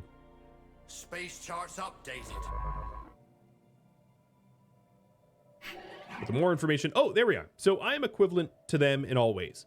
I have enough intel to know that our tech, our economy, and our fleet strength are all basically the same. What have we here?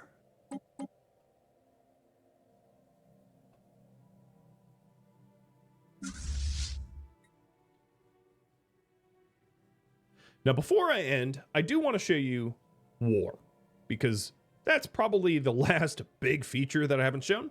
So let's say I want Shellyak as my own, right? That was a point of contention.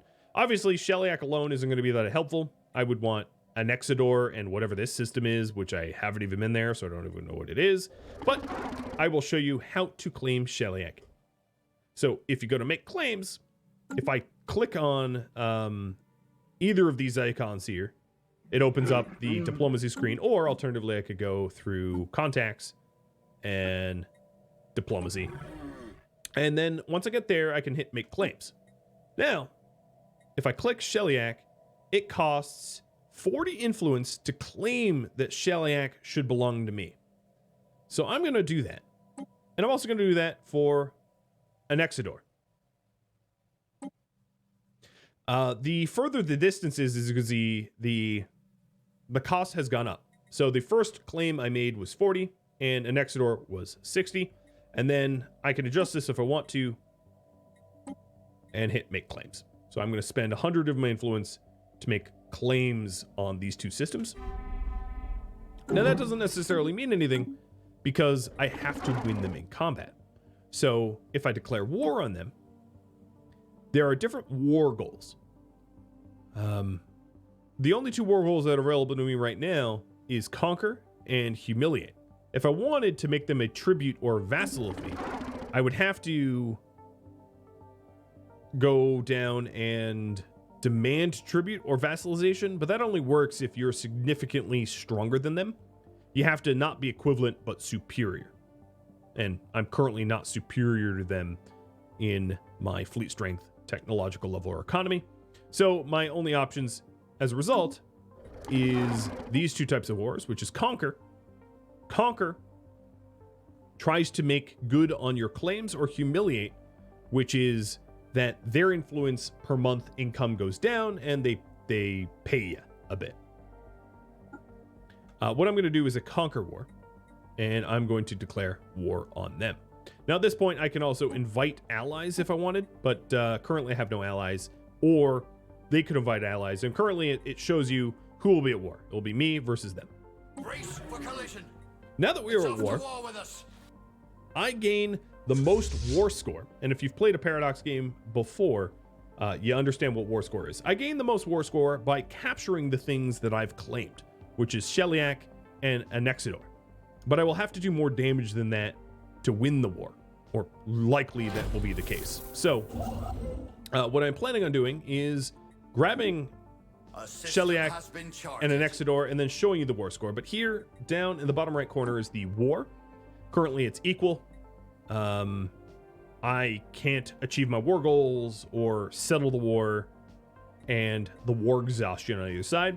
When you're fully exhausted, you'll have about 2 years to resolve your war, and every battle that you win, every system that you capture, every planet that you invade adds to your war score. So if I really wanted to win this war nice and good, one of the ways to do it is to invade their planets with armies. So I'm going to start to go recruit some armies. I'm going to recruit 3 armies, probably more than that, but I'm going to start with 3 armies because that's all I can afford. On the map tile here, I now have 2 fleets, and I'm going to select both with a drag box and then hit G, which is the hotkey for merge, which is here. If I undo that, you'll see it. Hit, nope. Hit.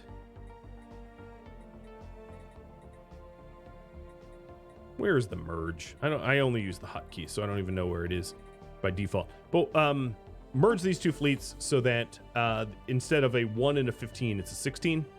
And I'm going to start moving on Sheliak so I can show you a bit of warring. Research complete.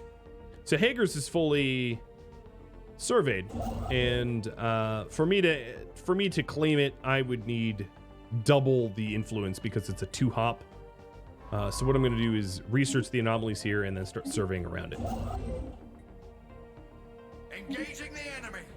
Prepare the boarding parties. Oh, and there we are. We're starting to see an enemy fleet. So they have an enemy fleet of 14 corvettes. I have an enemy fleet of 16 corvettes. So I haven't checked on how their ships are designed, but my money's on me. And let's queue up another research. Let's get more science. I guess it doesn't really matter at this point. To call home. And we did manage to get a colony. That's great. So here's our brand new colony at Hark. One of the things to note is we do have a maximum happiness for a population. And the cost of supporting this population is a little bit higher as a result of a low habitability. So, our growth speed is slower. Our resources from jobs are lower. Our job pop upkeep is higher. Our amenities are higher as a result. But we can start to build infrastructure here on this planet once it requires. Currently, there's a free job and there's free housing, so I don't need to do that just yet.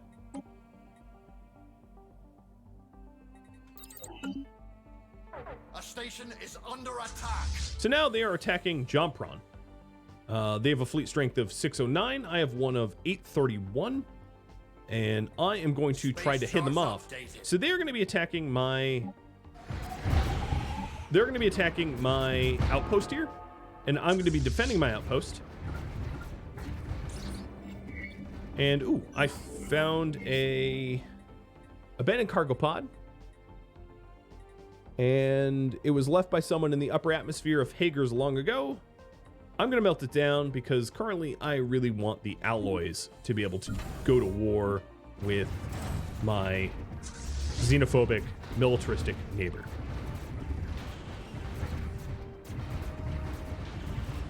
I can also sort of check on what kind of damage they have. So they have red lasers, mass drivers, and coil guns. They do have some point defense as well, so missiles wouldn't work too good against them. You can sort of mouse over to see what kind of damage is being done for their ship makeup. And here's all their ships.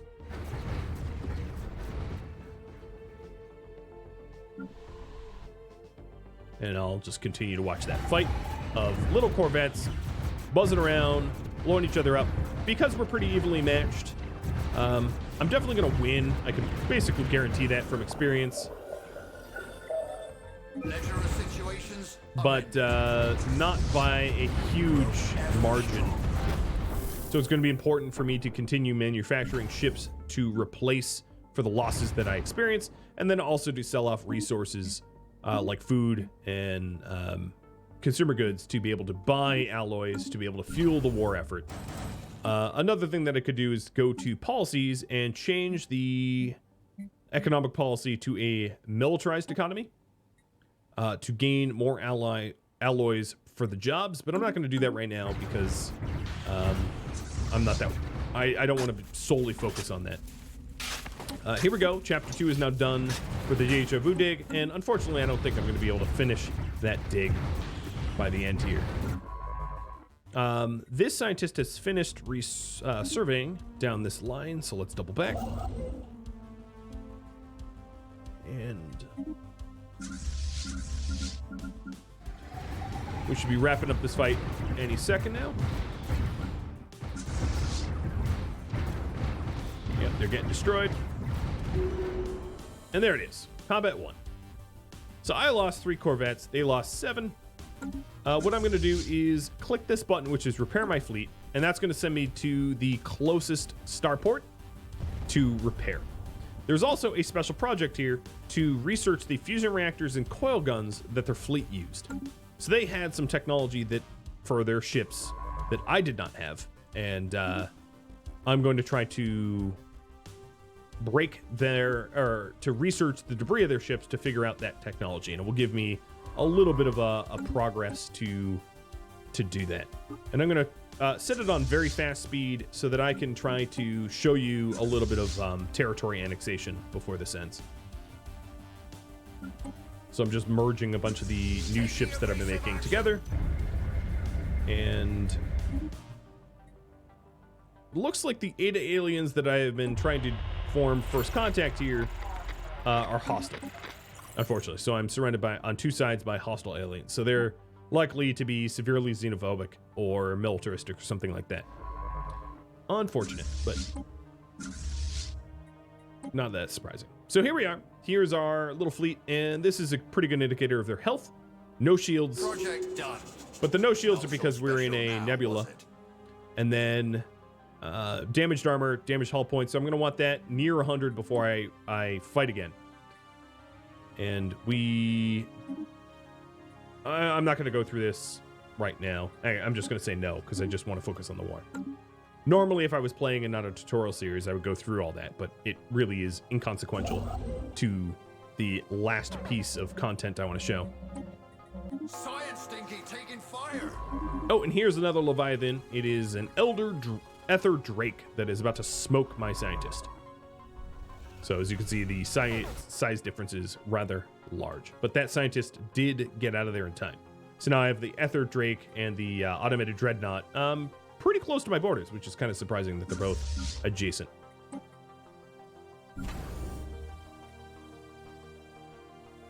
Now, in order to have a full quote unquote fleet of 20, I only need 2 more ships. We're almost there.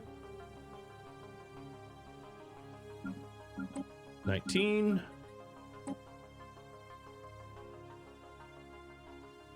And because we're in a nebula, it takes very, very long to return to the station to get repaired, which is kind of annoying. What I could also show you is to militarize Jompron, because that wouldn't be a terrible idea. So let's sell off some resources so I can afford the alloys for it. I'm going to impoverish myself, but I don't really care at this point. And create a starport in Jompron, and that starport will allow me to repair in Jompron too. It won't allow me to build ships because building ships require you to have a shipyard, and that doesn't have a shipyard by default. It's just a little starport, but it will have some better guns.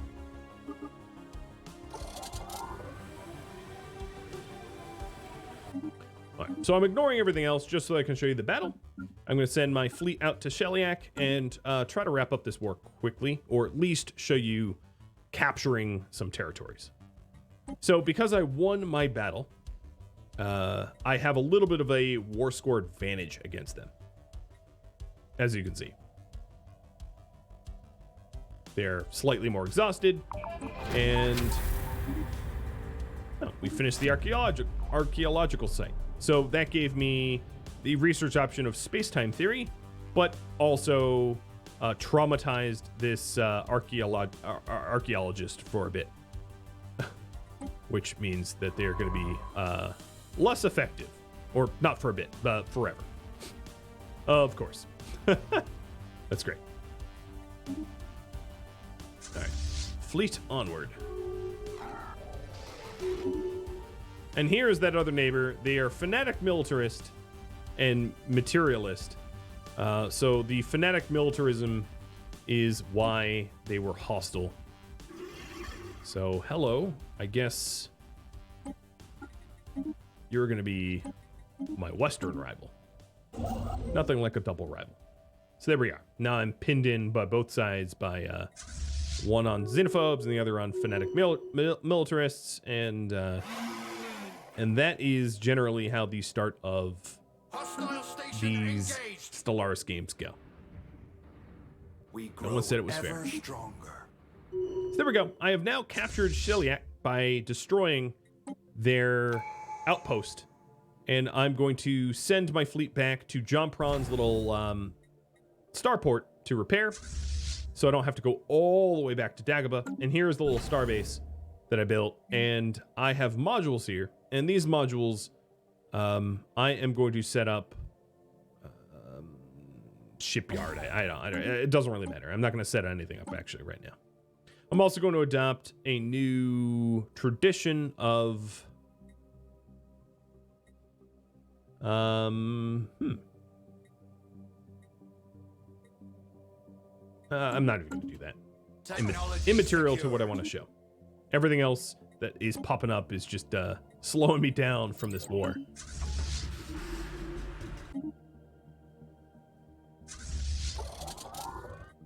Okay, so if we check the war score here, I have captured Sheliak, which is a significant part of the war score because it is part of the Conquer claim that I wanted. And getting a Nuxidor is going to be another significant, boost to the war score. But let's blow up their fleet here. I'm just on fast forward so I can show it to you quickly. And we didn't even lose a single ship there. And the reason is because we outnumbered them severely. And that way we were spared any losses. And this is going to help with our war score as well. So now if we go back and I take a look at their fleet strength, if I reanalyzed their fleet strength, and there's other options available to me because my intel level on them has gone up, but if I reanalyzed my fleet strength compared to them, I bet I would be superior. And the reason being is I've destroyed a whole lot of their ships, and they haven't really replaced those ships. So my fleet now of 20 is significantly stronger than their fleet of, let's say, 5 or whatever it might be. So just because I've captured Sheliak and Anexidor doesn't necessarily mean I can... So actually, I could settle status quo and actually keep what I've captured, but I wouldn't fully achieve my war score, which is, I know seems a little strange. So one of the ways to fully achieve the war score is to continue capturing things. And what I could do actually is to make additional claims. So like I could make an additional claim on Pazuno with some additional influence. So now if I go grab Pazuno, that is now part of the current war that is going on. And forgive me, I'm just ignoring everything else so I can wrap this up. So now I have Pazuno, and here is Yugism. So let's go claim Yugism, if I even have the influence, and I currently don't. I'm lacking 47. So what I'm going to do is I'm going to capture Yugism as a method to influence the war score, but with no intentions of keeping it. And it's a tomb world. A tomb world is like a apocalyptic nuked world. Because I haven't been repairing my fleet between each engagement, I do have a damaged fleet, and I can hit this button to reinforce fleet. Alternatively, so I've lost 2 ships. I'm 18 out of 20. Alternatively, I could go to the fleet manager, and in this fleet manager, I could say, hey, you know what? This fleet is good. Good at 18. But I'm actually going to reinforce up to 20 again.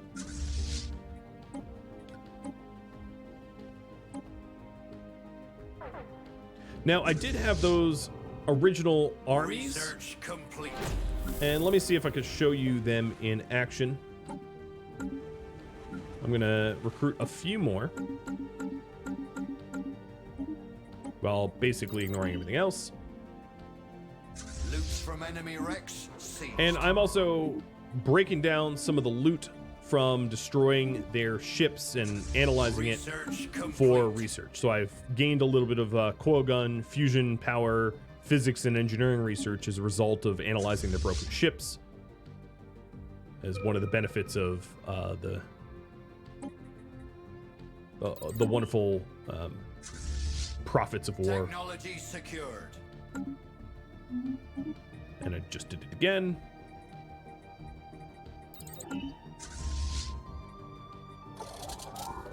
Okay, I can see their fleets are mobilizing soon to be against me. Now, I did say to reinforce this fleet. Oh no, they just left. I'm not sure where they're going. They wish to speak with us. And they are offering me a status quo, which is capture what I've claimed or keep what I've captured and claimed, which is all three. I want a full win, although the full win is literally not any different than what they're currently offering. So I'm going to go to Surma and start to invade their planet, because that's what I am about. So I'm going to hire a general from my army, sending my navy down to this outpost which guards their second world, Nagrama. And I'm sending my army from Dagobah to go to Surma to invade.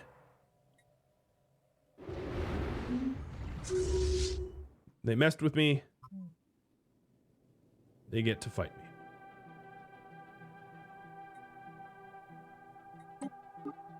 Our star base is under attack. And we have another faction that just founded. And this faction... Oh, this faction is the militarist faction again. So the original militarists actually dissipated. They disbanded, and then they came back because probably I'm currently at war and fighting people, etc., etc. Okay, so what I did just here is I selected my army and had them follow my navy, because the army ships can't fight. They only invade planets or defend planets. So they're going to follow my army ship, my navy ship, or my fleet. I'm going to escort them over to their world. I'm going to click on their world and see that they only have 2 defenders, and I'm going to attack them with my 6 attackers. And let's slow this down so I can show you properly. This fleet over here is just a 4-ship corvette fleet trying to desperately defend, but it won't work. And here is the combat. So we basically just shoot at one another like battles from hundreds of years ago, where you line up and fire. And then when you're wounded enough, you try to disengage. Sometimes you're able to disengage. Sometimes you just die. So in my case, they lost one, I lost one. And then at the end of this, if I am able to kill all their defenders, I capture their planet. Our landing party has Which happened. The enemy. And that will severely influence the war score. So here we are, achieve war goals of conquer. I can offer that as and demand their surrender, and they'll accept it. They have really no choice but to accept it. Actually, they don't have no choice but to accept it, but they're going to. And there it is. We won the war, the best possible outcome, and I'm able to keep Sheliak, Pazuno, and Anexidor, which was my 3 claims. I don't keep Surma because it wasn't one of my claims. So just because I captured it doesn't mean I keep it, because it wasn't part of my claims. And here we have my new 3 systems added to my territory. Well, everybody, I obviously did not cover everything that is Stellaris, but in this 3 hours and change marathon tutorial, I hope I covered enough so that a new player, if you are a new player, can play Stellaris for the first time, somewhat informed and not stupefied by the absolute mountain of information that a Paradox game usually has as an obstacle for enjoyment. I really do think that Stellaris is an excellent 4X game, not just because that I am sponsored for this YouTube episode. They only gave me the Aquatics DLC for free. I wasn't paid by them other than a free DLC, but I'm a long-time lover of Stellaris, playing it years before I ever became a YouTuber, and I have a great love of the 4X genre, and Stellaris is one of those with an immense amount of replayability, especially if you own the DLCs. Another thing that I wanted to add is if you don't own any of the DLCs, because I'm asked this a lot, the ones that are probably most worth it, let me go out to the menu so I can see the full list of DLCs. The ones that I would consider most worth it would be Utopia and Apocalypse if you had to own one or two. Another beautiful benefit of Paradox games, Stellaris included, is if you own none of them and you join a friend in multiplayer that owns all of them, you get to play with that friend with all of the DLCs enabled. So just for instance, as I happened upon the automated Dreadnought, which is from the Leviathans DLC, if you were playing with a friend that owned the Leviathans DLC and you did not own the Leviathans DLC, and they hosted a game with the Leviathans DLC enabled, and you joined their game, when you played with them, you would have technically the Leviathans DLC enabled, as if you owned it, because they hosted it. So that's another benefit of Paradox DLC, which I really enjoy. So I hope this helped you. This is definitely a one-off. Perhaps I return to Stellaris in the future, and if I do, I would not be so focused on the tutorial and definitely play a lot more min-maxed and micromanaged. Farewell.